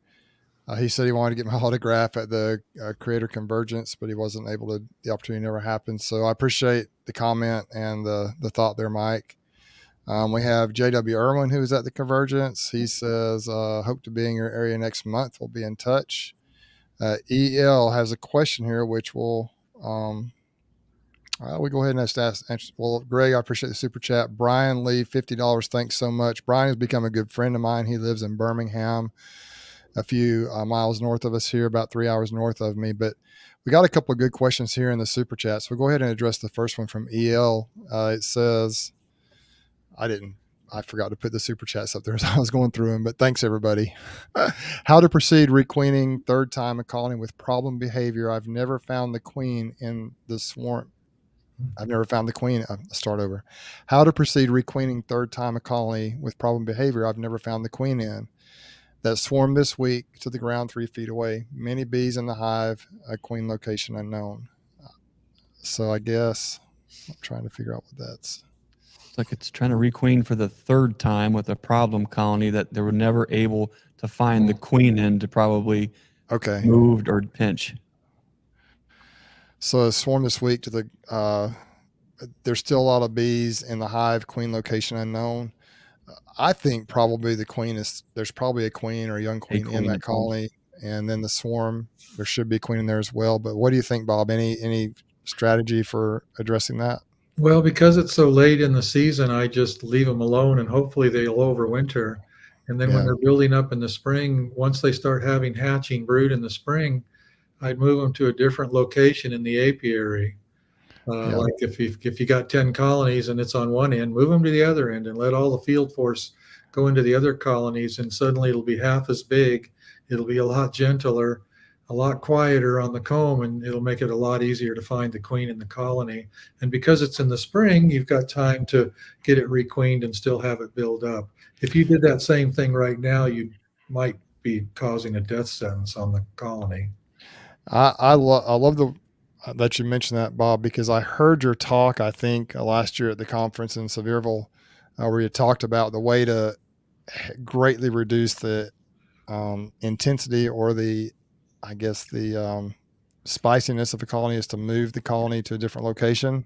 Yeah. And the foragers go home, and they're the mean ones lots of time. They go back to the original location. And I did that when I made those splits when it was so crazy back in the end of July. I moved the original colony with the original queens away, and it humbled them. I mean, they were actually gentle for a while and before they started to get spicy again. And so that really worked. It greatly decreased the population of that colony. It was easier to work with, like you said, easier to find the queen, and the attitude was better immediately. And so that is a great strategy for folks who have a spicy colony. Just move it across if you take it all the way away, the foragers go with it. But if you move it just across the bee yard, the mean bees, so to speak, fly home, and then what's left are mostly your nurse bees. Is that the principle there, Bob? Is that how you would describe that? Perfect. You said it way better than I did.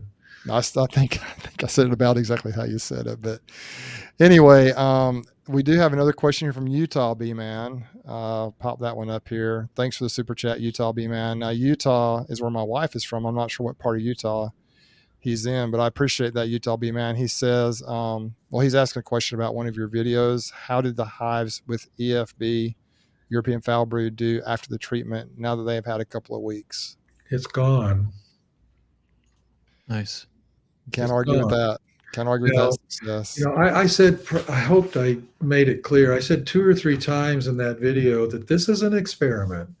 I'm just playing around here. And that's part of my disclaimer where, I don't want to sound like I'm telling everybody to do something. I'm just playing around and I'm experimenting. But I'm here to report that those 3 colonies in that video, the EFB is gone.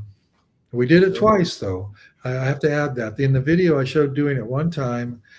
We did it one more time, and we did. All I can report is there's no EFB.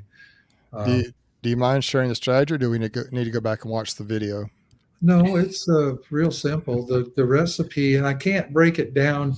You'd have to do some math to break it down and how to make a treatment for just a few colonies. But and it's Chris's recipe. It's actually in, what is it, Greg? Florida Beekeepers Part 4 or 5, Chris Werner Tips and Tricks. And he puts the recipe in there. It's 100 milliliters of camphor, 100 milliliters of eucalyptus, 100 milliliters of tea tree, and a gallon of canola oil.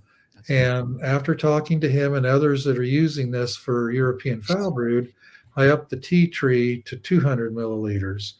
And that is enough oil and to soak 4 half rolls of blue shop towels. Yeah. In other words, it'll make 220 treatments. Yeah. And I didn't say that in the video, but we played around. Well, I don't have a European foul brood problem. Outbreak. Yeah, there's no outbreak. I need to be careful here. Yeah. But so we did that. We made 220 towels and we put it on some other colonies just to see how they reacted. No problems. It does kill. Like if you got bees on the top bars and you lay that towel on those bees are dead.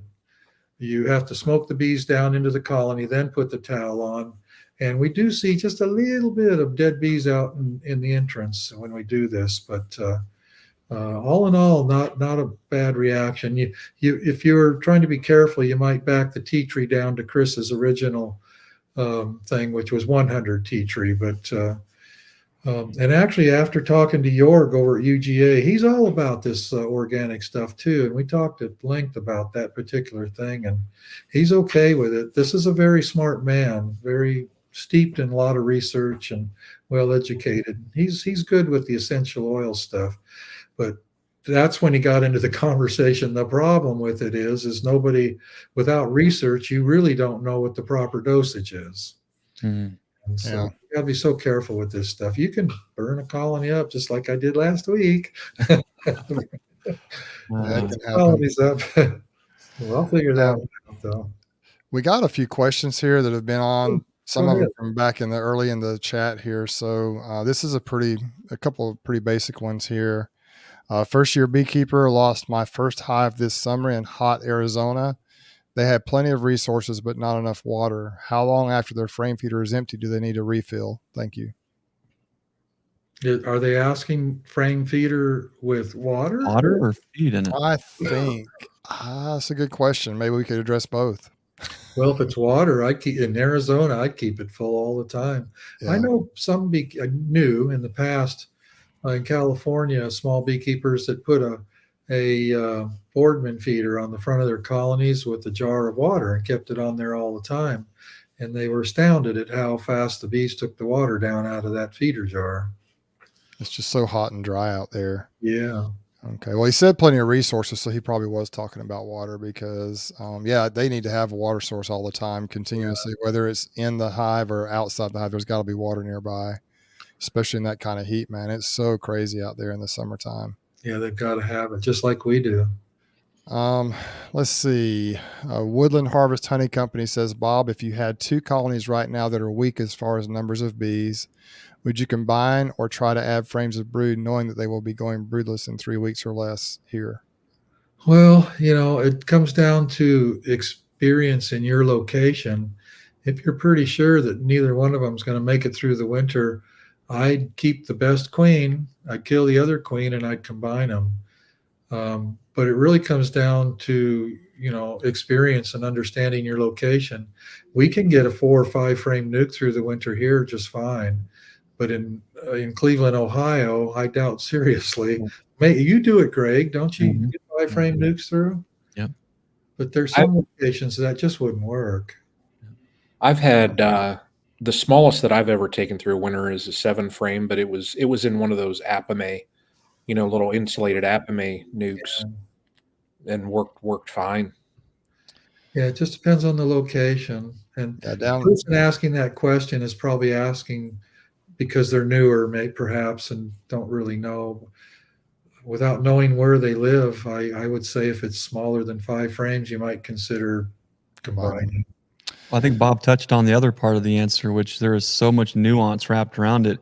Is we can overwinter a single 5 frame medium box, right? They may need a little bit of fondant on top. They may need a bucket feeder with Pro Sweet in December or January on those warm days.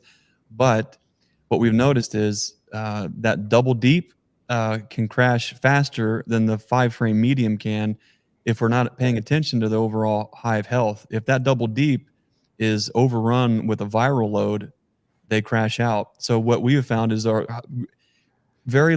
are certain things that I feel like do make percentages. They're buffering the winter stress by percentages.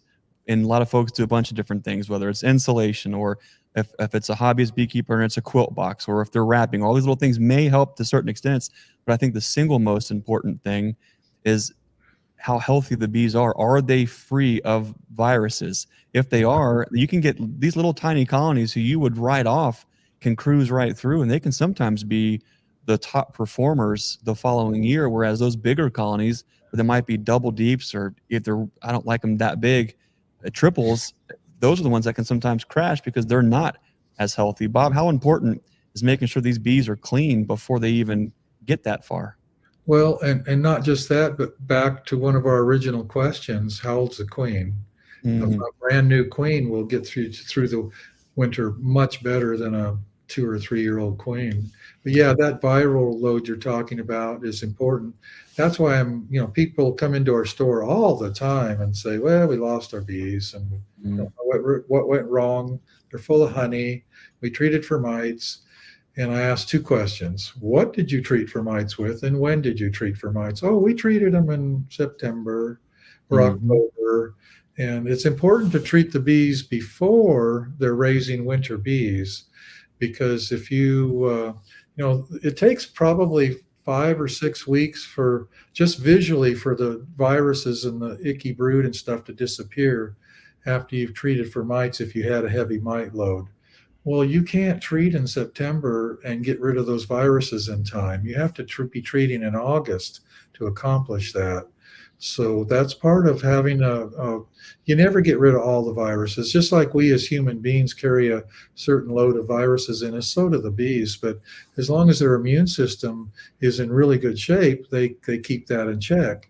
And part of that is not having a mite load when they're starting to rear the winter bees. They can't be compromised when they're starting to rear the winter bees.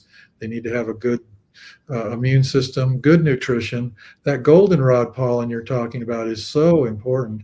We'd have a really hard time getting our colonies through the winter if we didn't have that good fresh pollen coming in September. So good nutrition is extremely important, and I don't think it's given enough attention by many newer beekeepers. They don't understand.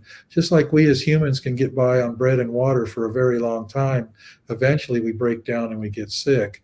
Well, a colony can get by on synthetic or supplements and this and that for a long time, but without what Mother Nature's providing, it's very hard.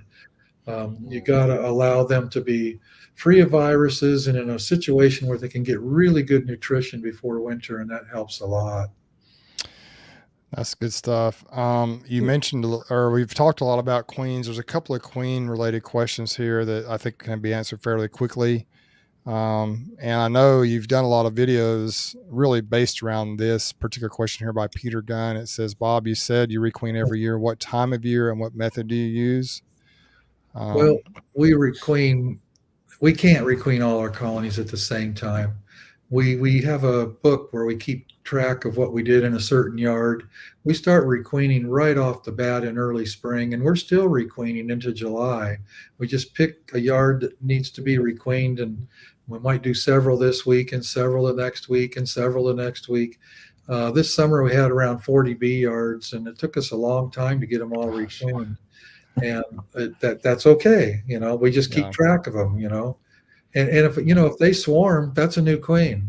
If they supersede, that's a new queen. So we mark that on the lid and we keep track of that too.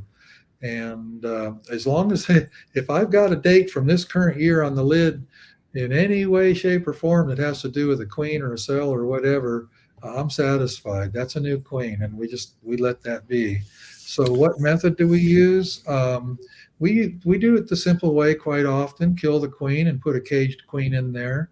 We use the JZBZ queens when we're collecting queens out of our queen mating nukes, but we do one little trick that's very simple and it's very helpful, and that is that we put a piece of cheap masking tape over the candy and put just the prick of like a frame nail, put a little teensy hole in that masking tape, and it takes them an extra 2 days to get through the masking tape. A lot of people think that it can take 3 or 4 days for the bees to get through that candy, and in some cases they get through it really fast. Yeah, they can. That's part of the problem. If they release the queen too fast, you get poor acceptance. And the other thing to understand the concept of is that gorged bees accept queens much better than hungry bees. So whether it's a nectar flow or whether you're gorging them with feed or whatever, or if you can feed in such a way that you're not causing a robbing problem, you'll have a lot better acceptance. And we use that tool a lot. Like I remember this really got driven home once about 20 years ago. I had some bees down in South Georgia that I had to requeen a bunch of, and they had the 1.5 gallon feeders, which y'all are familiar with, in the colonies. I filled them, gorged the bees, came back 2 days later, killed the queen, put a caged queen in there, and filled the feeders again. So they got 3 gallons in 4 or 5 days. They were absolutely gorged. It was just like it was a honey flow. I got like 100% acceptance. Yeah. And I did it in such a way that they were not robbing. There was no robbing. Robbing is, if you want to get bad queen acceptance, the best way to do it is start a robbing frenzy, because your queen acceptance will go right down the drain. That's great advice, and I think I found that out a little bit this year in a couple of the ways that I tried to introduce queens.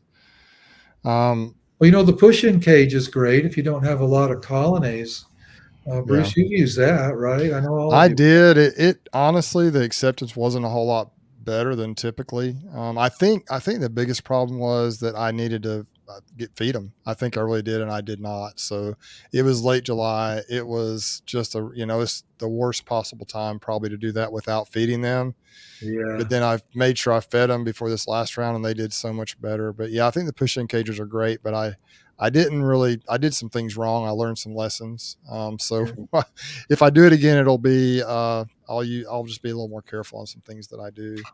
Yeah. Another question here from Raylan White. I think it's also a queen question, a pretty simple answer. I think you'll have a quick answer for her. She's got a 2-year-old queen. It's a great layer, great genetics. She said she wonders if she should join it with a hive with a this year queen. It's going to be her 3rd winter, and she's in Newfoundland, Canada.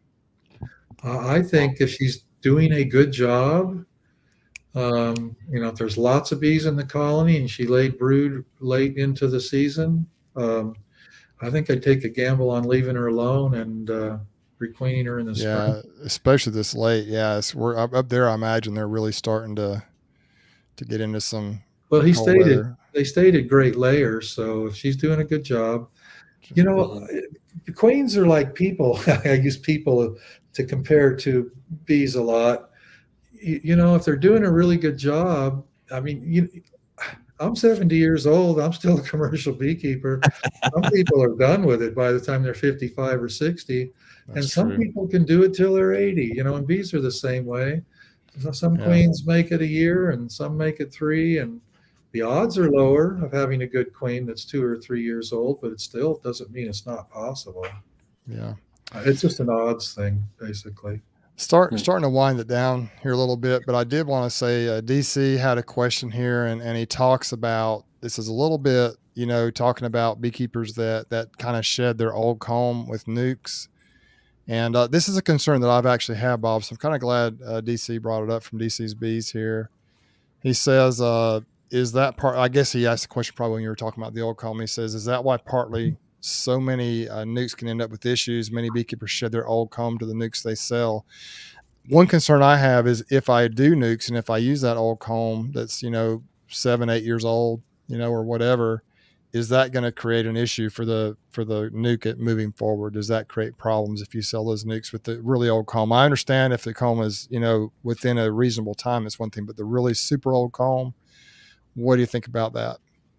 Well, I do know of several commercial beekeepers that rather than throw their old comb in the dumpster, which is where it belongs, they make nukes with it, and they sell cheap nukes. And you wonder how are they selling nukes for $125?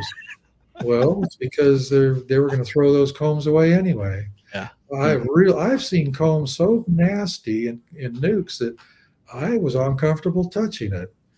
I remember a long time ago, I had a guy in Michigan we made a deal. Guy in Michigan said, I want you to make nukes for me, and I want you to install them into my single-story colonies. I'll bring you the boxes with 6 frames. You make a 3-frame nuke into my equipment. And, we came up with a price, and I agreed. And when I got that stuff, man, it was black. I mean, it was nasty.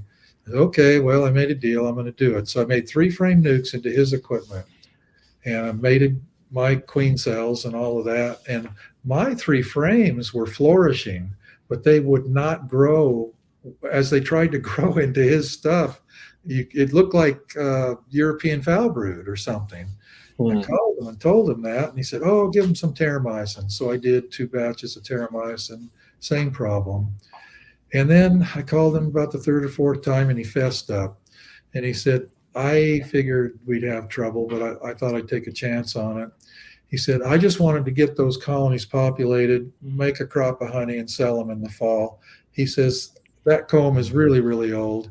He says, I've thrown everything but the kitchen sink in there for treating for mites. He says, I know they're toxic. And I mean, golly, he was trying to populate it and sell it. And that's we like to think that beekeepers are a bunch of angels. Well, it's a pretty good group of people, but you have some not so great folks involved. I've known of many beekeepers that had no problem, trying to pull a fast one on people and selling old black 30-year-old combs. One of them, that's immoral as far as I'm concerned. Yeah, especially when it's intentional like that. Yeah. They knew exactly what they were doing. That happens. With a lot of nukes get sold just like that. There's a big difference between there's the old saying, everybody knows that money is the root of all evil, but is an extremely necessary tool to do a lot of the things that we are doing while we're on this earth. And while we do, Bob made a great point, why we want to pretend that the beekeeping community by and large is protected from unscrupulous actions or things where integrity is questioned. It's a part of every aspect of life. But I wanted to just quickly throw out there that Bob has hinted at it, but he's too humble to, I think, say it. There is a huge difference between rotating your combs through your operation and using nukes as a way to, in a healthy way, rotate that and to pass on a good quality product to somebody versus dumping your old comb onto somebody else. And I just wanted to bring up the fact that I've been to Bob's place. I've bought singles and bees from Bob and brought them back. And while it wasn't a 1-year-old frame, they were not black. Bob wasn't dumping frames on me on the singles. So when you hear folks talking about their strategy and rotating combs through their system, what Bob is doing is an extremely responsible way to keep his bees healthy.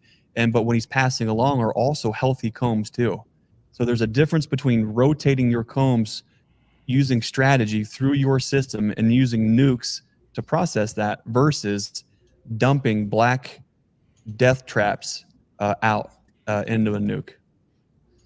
Yeah, that's really, I think that's key, and that's where I'm at with if I start selling nukes. Of course, I have rotated a lot of mine out just because of certain issues, dead out. So I'm like, this comb is too old, I got to get rid of it. But there is still some pretty old comb out there. But typically the bees, they stay. All my stuff, the bees seem to work, and if they quit working it, that's one thing. One thing that's interesting, I haven't done a lot of cutouts, but some of the ones I have, the very few. If you go into a cutout, if there's been a colony in a wall for years, whether it's, new colonies forming out, coming in, or just a colony that's sustained itself, you'll notice there is typically a lot of black comb in there, but the bees are not on the black comb. They seem to move, from my experience, they move to the newer comb. Like they're always building new comb each year, and they kind of move it, especially if like in the side of a house where the colony's like, the comb is like 10 feet tall. The bees are at the top, and the old black comb, that's just been what I've seen. It seems like they move on to the newer comb if they can, but if they're stuffed in a box, there's nowhere for them to go to build new comb, then they're kind of stuck. Right. And so, yeah. Well, 40 years ago, beekeepers considered old black comb an asset. It was tough as nails. You could throw it across the room, load it on a semi truck, run it through the extractor 1,000,000 miles an hour, no problem, Yeah. So just recently, we're starting to figure out it's not an asset, it's a liability. For sure. Mm-hmm. Well, just a couple more quick things, and then we'll start to kind of close it out here. I did want to recognize once again a couple of people in here that I talked about before, but I didn't show them. Once again, Brian Lee, my good friend. I love the chat, guys. Thanks for having Bob on tonight. Thanks, Brian, for being such a great friend and supporter of the channel and the stream team. He had a question that I want to piggyback onto that super chat. He said, "Hey guys, is it normal for bees to be in the top box of a double deep this time of year?" Keep in mind, he is in the Birmingham, Alabama area. So he's in the south, but a little bit north of me. If bees are in the top box right now, it means they don't have enough food. Okay. The top box it's time to make that top box full of food, and the brood nest should be in the bottom box. Do you find, Bob, that if you feed them right now, whatever the method you use, they will go ahead and put the food in the top box and move down? Is that what they will do naturally, or will they put the food in the bottom box? a little of both, but it's natural for them to, as they, of course, depending on where he's at, brood rearing's coming to a Yeah. close here pretty soon. Mhm. He actually called me today and talked about it. And he says he's having some robbing issues and stuff, and he's Yeah. put the robber. So I said, he's got bucket feeders on, Yeah. possibly he got from Greg, and I suggested. I hope I told him right. I said maybe you could put some open feed a ways away from the bees on the other side of the house where you don't go in and out. Your wife doesn't go in and out, and just get the bees busy, thinking that they're thinking that they're not, they're actually out collecting nectar. Get them busy doing something instead of just staying around the hives. And I thought that might be a solution. But he's got the entrances reduced. He's got the robbing screens on, so I think they're going to be okay.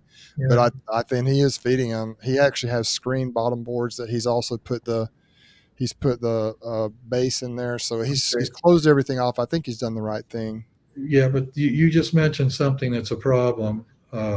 If you have a screen bottom board and you have a slide under the screen, and the bees do not keep up entirely with the syrup that's dripping out of the bucket, Okay, yeah. there's a robbing problem. It'll run off of that sliding board or plastic, whatever he's using, and then it's kind of like the same problem you run into with Boardman feeders. If when it warms up in the morning, you get a little more drip than the colony can keep track of and keep cleaned up, it can leak to the exterior of the colony somehow, and that's a robbing frenzy in the making right there. Okay, so that is. So what I would do if he's using buckets is I'd be careful how many holes there is in the plug. I know what Greg's plugs are like, and you can have 2 holes or you can have 22. And if you got too many holes, you can actually put beeswax over some of the holes, and oddly enough, the bees won't remove it. They don't understand there's syrup on the other side of those holes.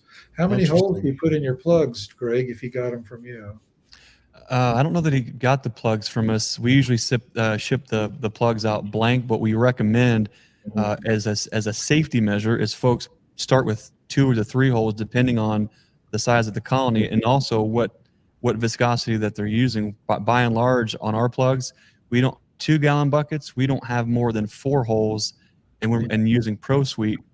But folks that are using a thin syrup or they're just getting the hang of the buckets, we usually like them to be conservative at around 3 holes and just gauge and see if that's taking care of what the bees need or if they need to add more. What we found by doing that, it reduces the amount that may drip or purge at first. Yeah. And it also is enough that the bees can tend to without it pulling on that bottom board, causing any other host of issues. Also, there's another thing that people make a mistake with buckets and plugs is they make the holes too big. We use a 1/16 of an inch, and what you can go 1/64 over that. I forget what it is. Is it 5/64 or something? And just that extra 64th can make it drip in the morning. Whereas with the 16th, you don't get much drip. Right. So sometimes the holes are a little bit too big that people put in there. Well, Mine cutting their own lids. They're, we send a lot of buckets out that are ready to go, where the holes are right in the lids. Everything's nice and snug and tight. Yeah. But a lot of folks have made a mistake where they've either seen our video years ago or they've seen Bob's video, and they try to put together a system to do that, and they're ordering what they think is a 50-millimeter hole saw, or they end up going to Lowe's or Home Depot. They can't find a metric, so they end up with a 2-inch, or they buy a 50-millimeter off Amazon that truly isn't 50 millimeters, and they end up with a hole that's just a little too big. They put a plug in there.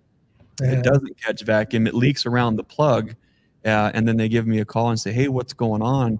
It was a real big problem around COVID because nearly every hole saw, unfortunately, is Chinesium.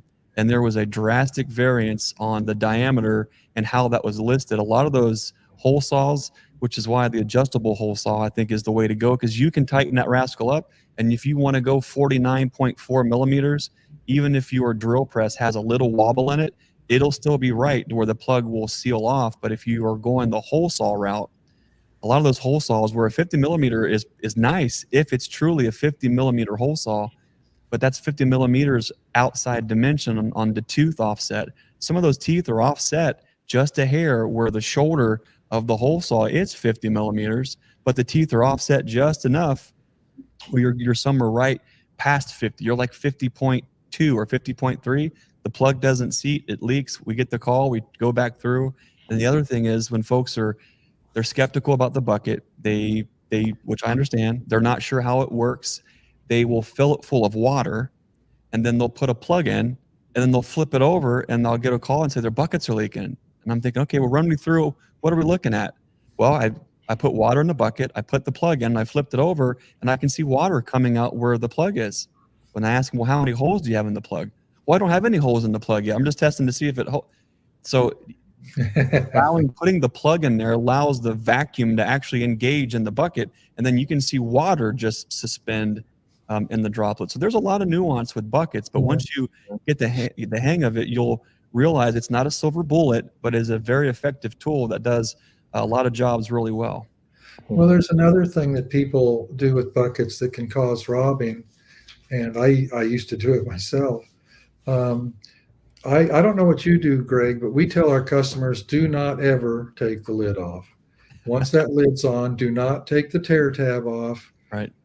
Fill through the plug hole, Right. because once you start taking that lid on and off, it can start seeping through the gasket, the lid gasket, and that can cause robbing.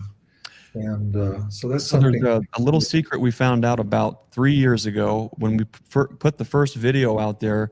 We put all the links to where everybody can buy all the stuff. Well, where we were buying our buckets and lids, we couldn't get lids. And we were using the gasket lids at first. Well, the gasket lids weren't even available, and I needed 200 or 300 of the lids, so I ordered just the regular pail lids and tried those. And those regular pail lids, that's all we use now. Of course, the 2-gallon buckets, you've got to have the gasket. The 1-gallon buckets, we don't even use the gasket seal anymore because the standard pail lid seals it off beautifully, no problems. And if folks want to pull the lid to clean or pull to fill, they can. But if you pull the tear tab on any gasket lid, that rascal is not going to go back on there and seal, and it'll seep and it'll spill and it'll be a nightmare. But the standard pail lids with no gasket are beautiful. They work great, and you can get in there and clean it if you want to. That's interesting. Interesting. That is interesting.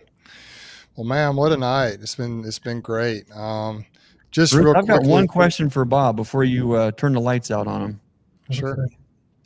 Bob, we want to thank you for spending time with us. Thanks for all the folks who are spent time chatting in the comments, and for all the folks who are going to listen to the replay later and leave comments and ask questions. We appreciate you guys. Bob, there's a lot of folks who listen to all of our channels, yours included, where commercial beekeeping, sideline beekeeping may not even be a part of their language of the journey that they're on, but they still find that the way that you present your information, you're presenting your journey and your experience with beekeeping in a non-threatening, non-authoritative way, where you're just humbly sharing what it is that you do. And I think that's important because what you do resonates with everyone, all the way down to somebody in their first year with 1 or 2 colonies. You have a way of presenting yourself and your information where they can just understand things that normally they may struggle with. So Bob, my question is to you. You're 70 years old. You've been keeping bees for 40 years. I know I've asked you once before, but I thought it'd be fun to ask you again. I don't know that we ever see Bob Binnie ever slowing down enough to consider a retirement without bees. But let's just say Bob Binnie retires and he's only keeping 1 to 4 colonies. If you're to have 4 colonies in the backyard there at the house, talk to us about what that configuration looks like and how you would be getting those bees for winter right now. I think I'd be doing the same things. I would keep double deep colonies as long as I could lift the deep. Okay. just 10 like frame equipment. just like Dick Brickner, there may come a time when it has to be all mediums or 8 frame mediums or something like that. But I do exactly what I'm doing now. Even if it was 4 colonies, I just do it on a smaller scale. I think everything we've talked about tonight would be exactly what I'd be doing. I like solid bottom boards. I think I'd still use a flat migratory lid. Many smaller beekeepers use telescoping lids, and that's fine. But I think I'd do everything the same. I really would. I don't know how to answer it honestly. don't have a good take on that. Well, that's a beautiful answer, because I think that's why your channel has exploded. I think that's why folks enjoy what you do, because just because you're running 1,500 or 2,500 or 3,000 colonies, if you humbly and honestly say, I would do the same thing, but just with 4 colonies, what I hear in that is that what you're doing can translate and also downscale. The same tenants, the same approach, the same methods work, whether it's 1 hive or 1,000. And that's not a lot of folks can say that. In a lot of other industries, scaling and have that huge swing from backyard to professional or commercial. So yeah, that's interesting. Well, Greg, what you need to do, the way to find out what I would do is for you to come on down to Georgia with about $10 million and buy me out. And then I'll show you how I run 4 colonies in the backyard. This is a classic comment. That's a joke. Now, I don't have a for sale sign out in the front yard. That's a joke. Classic Let me wait comment. for the interest rates to come down a little bit, Bob. Yeah, classic comment from DC's bees here. He says Bob would keep bees like Bob keeps bees. So, that one thing, and Hey, kind that's of good, yeah. kind of piggybacking on that a little bit. I've always thought from day one, even though I've felt a little bit like a squirrel at times, just running all over the place trying different things, but I've always felt like if I wanted to learn how to keep bees and be successful, I need to learn from those who feed their family by keeping bees. Yeah, I think that's important. You got a lot of people that are successful hobbyists or even newer beekeepers that may not have the experience, or it's not urgent for them. If they lose all their colonies, they're going to be able to eat still. But for the commercial guys that provide for their families, I don't think it's a bad thing to learn from what they're doing to be successful. And your job is to keep the bees alive.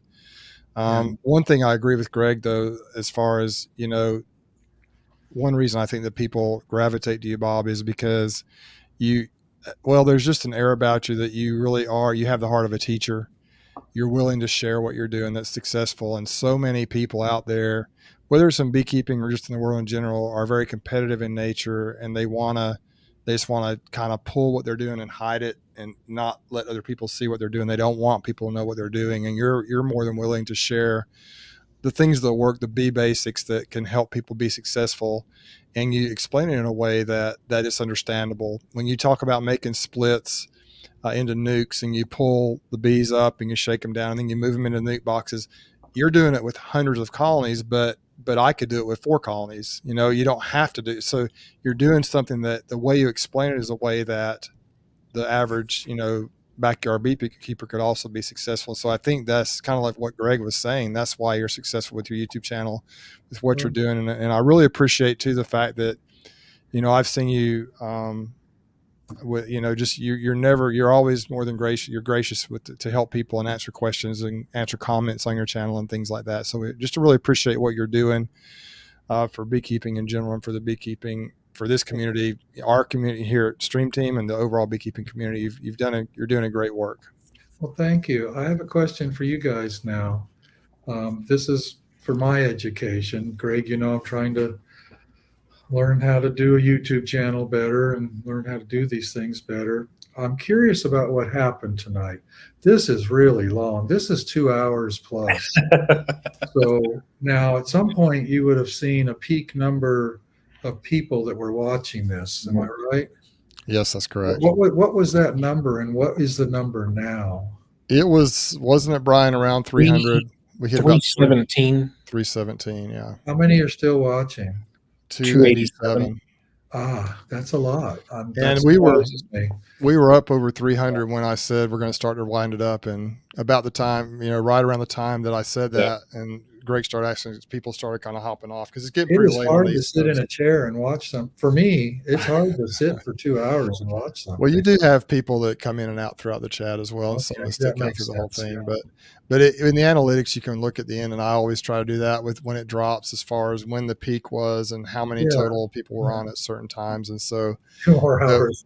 We try to keep it at about an hour and a half to 2 hours is a good sweet spot for us. And so we're pretty much there. I wanted to give a shout out to Steve Amos, who sent super chat here. Thanks, Steve, so much for that. Kind of as we wrap things up here, but let's go ahead and kind of close this thing up. Maybe we could go around the horn a little bit. I'll start with you, Bob, and then Brian, and then I'll say a few words, and then we'll let Greg kind of bring it home since he's good at doing that. But Bob, tell us, do you have any words of wisdom for us as we close this thing out? Any final thoughts for us? Oh, I used to say this a lot. I haven't said it recently, but as beekeepers, we need to be tenacious. You need to learn how to go with the ebb and the flow, the ups and the downs, the wave and the. It's beekeeping is a beautiful thing, but it's not always, doesn't feel pretty all the time. You got to take the highs with the lows, and that's part of it. If you're unable to do that, it's going to be hard to be successful and to hang in there. So many new beekeepers come into our store and buy bees, and the next year they've lost their bees over winter and they're done. That they don't want to try again. My words to them is just, even before they get their bees, I say, just understand that there's the odds of success are not 100%. And don't give up. Stick with it. And I think in time, within 2 or 3 years, you'll find that you're doing well and it's all good. I mean, well said. Brian, what you got for us? I don't even know what to add. No, I mean, for those that I just want to say again, like Bruce has said, and we say it every week, we appreciate everybody that they tune in every Wednesday, 8 o'clock Eastern, 7 Central. I mean, we're back up to around 300 now watching it 2 hours, and that's amazing. So just want to thank everybody. And just as far as me, what's coming up, like right now up in my area in Ohio, I mean, we're pretty much in a holding pattern. So, I'll be checking the feed, checking the buckets. So I was absorbing all that information about the buckets just because this is my first year really running multiple, buckets. So look forward to seeing the results from that. But, I'm just keeping at it. And there is something that I'll be filming a video on something new that's out there. So look forward to seeing what that does and if it does anything. We'll see. That's a teaser. That's a cliffhanger, isn't it? Teaser, yeah. You say now, you don't tell us what it's about? We'll talk after. Awesome. Thanks, guys. Well, down here in Alabama, don't have a whole lot to add. I'm just going to kind of just be peeking in on the changes we've made up in Ozark and trying to, keep things kind of moving forward through the winter, and then we'll see what happens in the spring. And as far as videos go, I've got a couple of ideas of things that I can do. One thing I'm thinking about doing is a video on how I do my videos, not necessarily how I edit, because I'm not very good at that and I don't know how to teach that, but just kind of showing my simple setup that I use to actually get out in the bee yard. And if folks have other things that'll be beneficial, if you'd like me to do that, just let me know. That's one thing I've thought about for a while. Some other ideas I've talked about with Greg and a little bit with Brian, and some things I want to do, but really the beekeeping season has slowed down dramatically. Now it's just going to be keeping food on them, keeping weight on them, checking them, just what everybody else is doing. And of course, down here in Alabama, we don't ever go completely broodless like they do in some parts of the country. And so we've got to kind of stay on top of it and keep a finger on the pulse of what's going on in that colony all winter. Though it does slow down a bit, the actual bee work does slow down starting very soon. Greg, bring it home, man. Well, we're, I think, in a similar situation as many folks this time of year. We're accepting the fact that there's nothing that we're going to do now to make up for what we didn't do in August. And we're just starting to, it's the point where we find ourselves procrastinating a little bit, and we've kicked the can so far down the road. There's a lot of queens out in the mating nukes that need to go somewhere. We've got to make a final judgment call on is this colony going to cut it? If not, what are we going to do about it? Keep moving the genetic and the breeding program in a positive direction, and keep all these bugs alive, and so we can have nukes to sell in the spring. And it's a delicate, chaotic dance. It's beautiful. I don't think I'd have it any other way. There's something special and beautiful about these bugs in the box. But I do. There's just, bees are the conduit to the people. We say that all the time, that it's not just about beekeeping. It's about being our brother's keeper. And for that, I got to thank Bob personally. Bob has been a tremendous, both Bob, Suzette, the crew at the Blue Ridge Honey Company have been a tremendous lighthouse for us as we have tried to find and have been stumbling on our path. They've been a tremendous lighthouse to us and have been a very important part of our growth, not only for our beekeeping, but for our business, what we do as a family. The trips that Bob and I had down in Florida has really helped shape the direction that we've gone. And so for that, a lot of doors have opened. And for that, I thank you, Bob, for being an incredible lighthouse to us and also to this community. The things that you guys do has helped an enormous amount of folks. And I think that is a true testament of what it means to be a lighthouse. And so for that, we thank you. We want to thank everyone who has tuned in tonight, who is going to watch the replay. We appreciate your guys' support. We're looking forward to seeing so many of you January 4th through 6th down in Louisville at the North American Honeybee Expo. Be sure to get your tickets, get all your accommodations set up. For more information, I'm sure Bruce will have a link down below. The stream team is looking forward to it. We'll have a booth right there with the Nature's Image Farm booth. If you want to learn more about what our specials are for the expo, you can go to our website at naturesimagefarm.com. Bruce, Bob, Brian, I want to thank you guys for your friendship, for your collaboration, the things that you guys do for this community. And I just want to remind folks, as always, to remember to be the lighthouse and be the change you want to see in this world. We'll see you next time. Thanks for watching. Thank you. Thank you.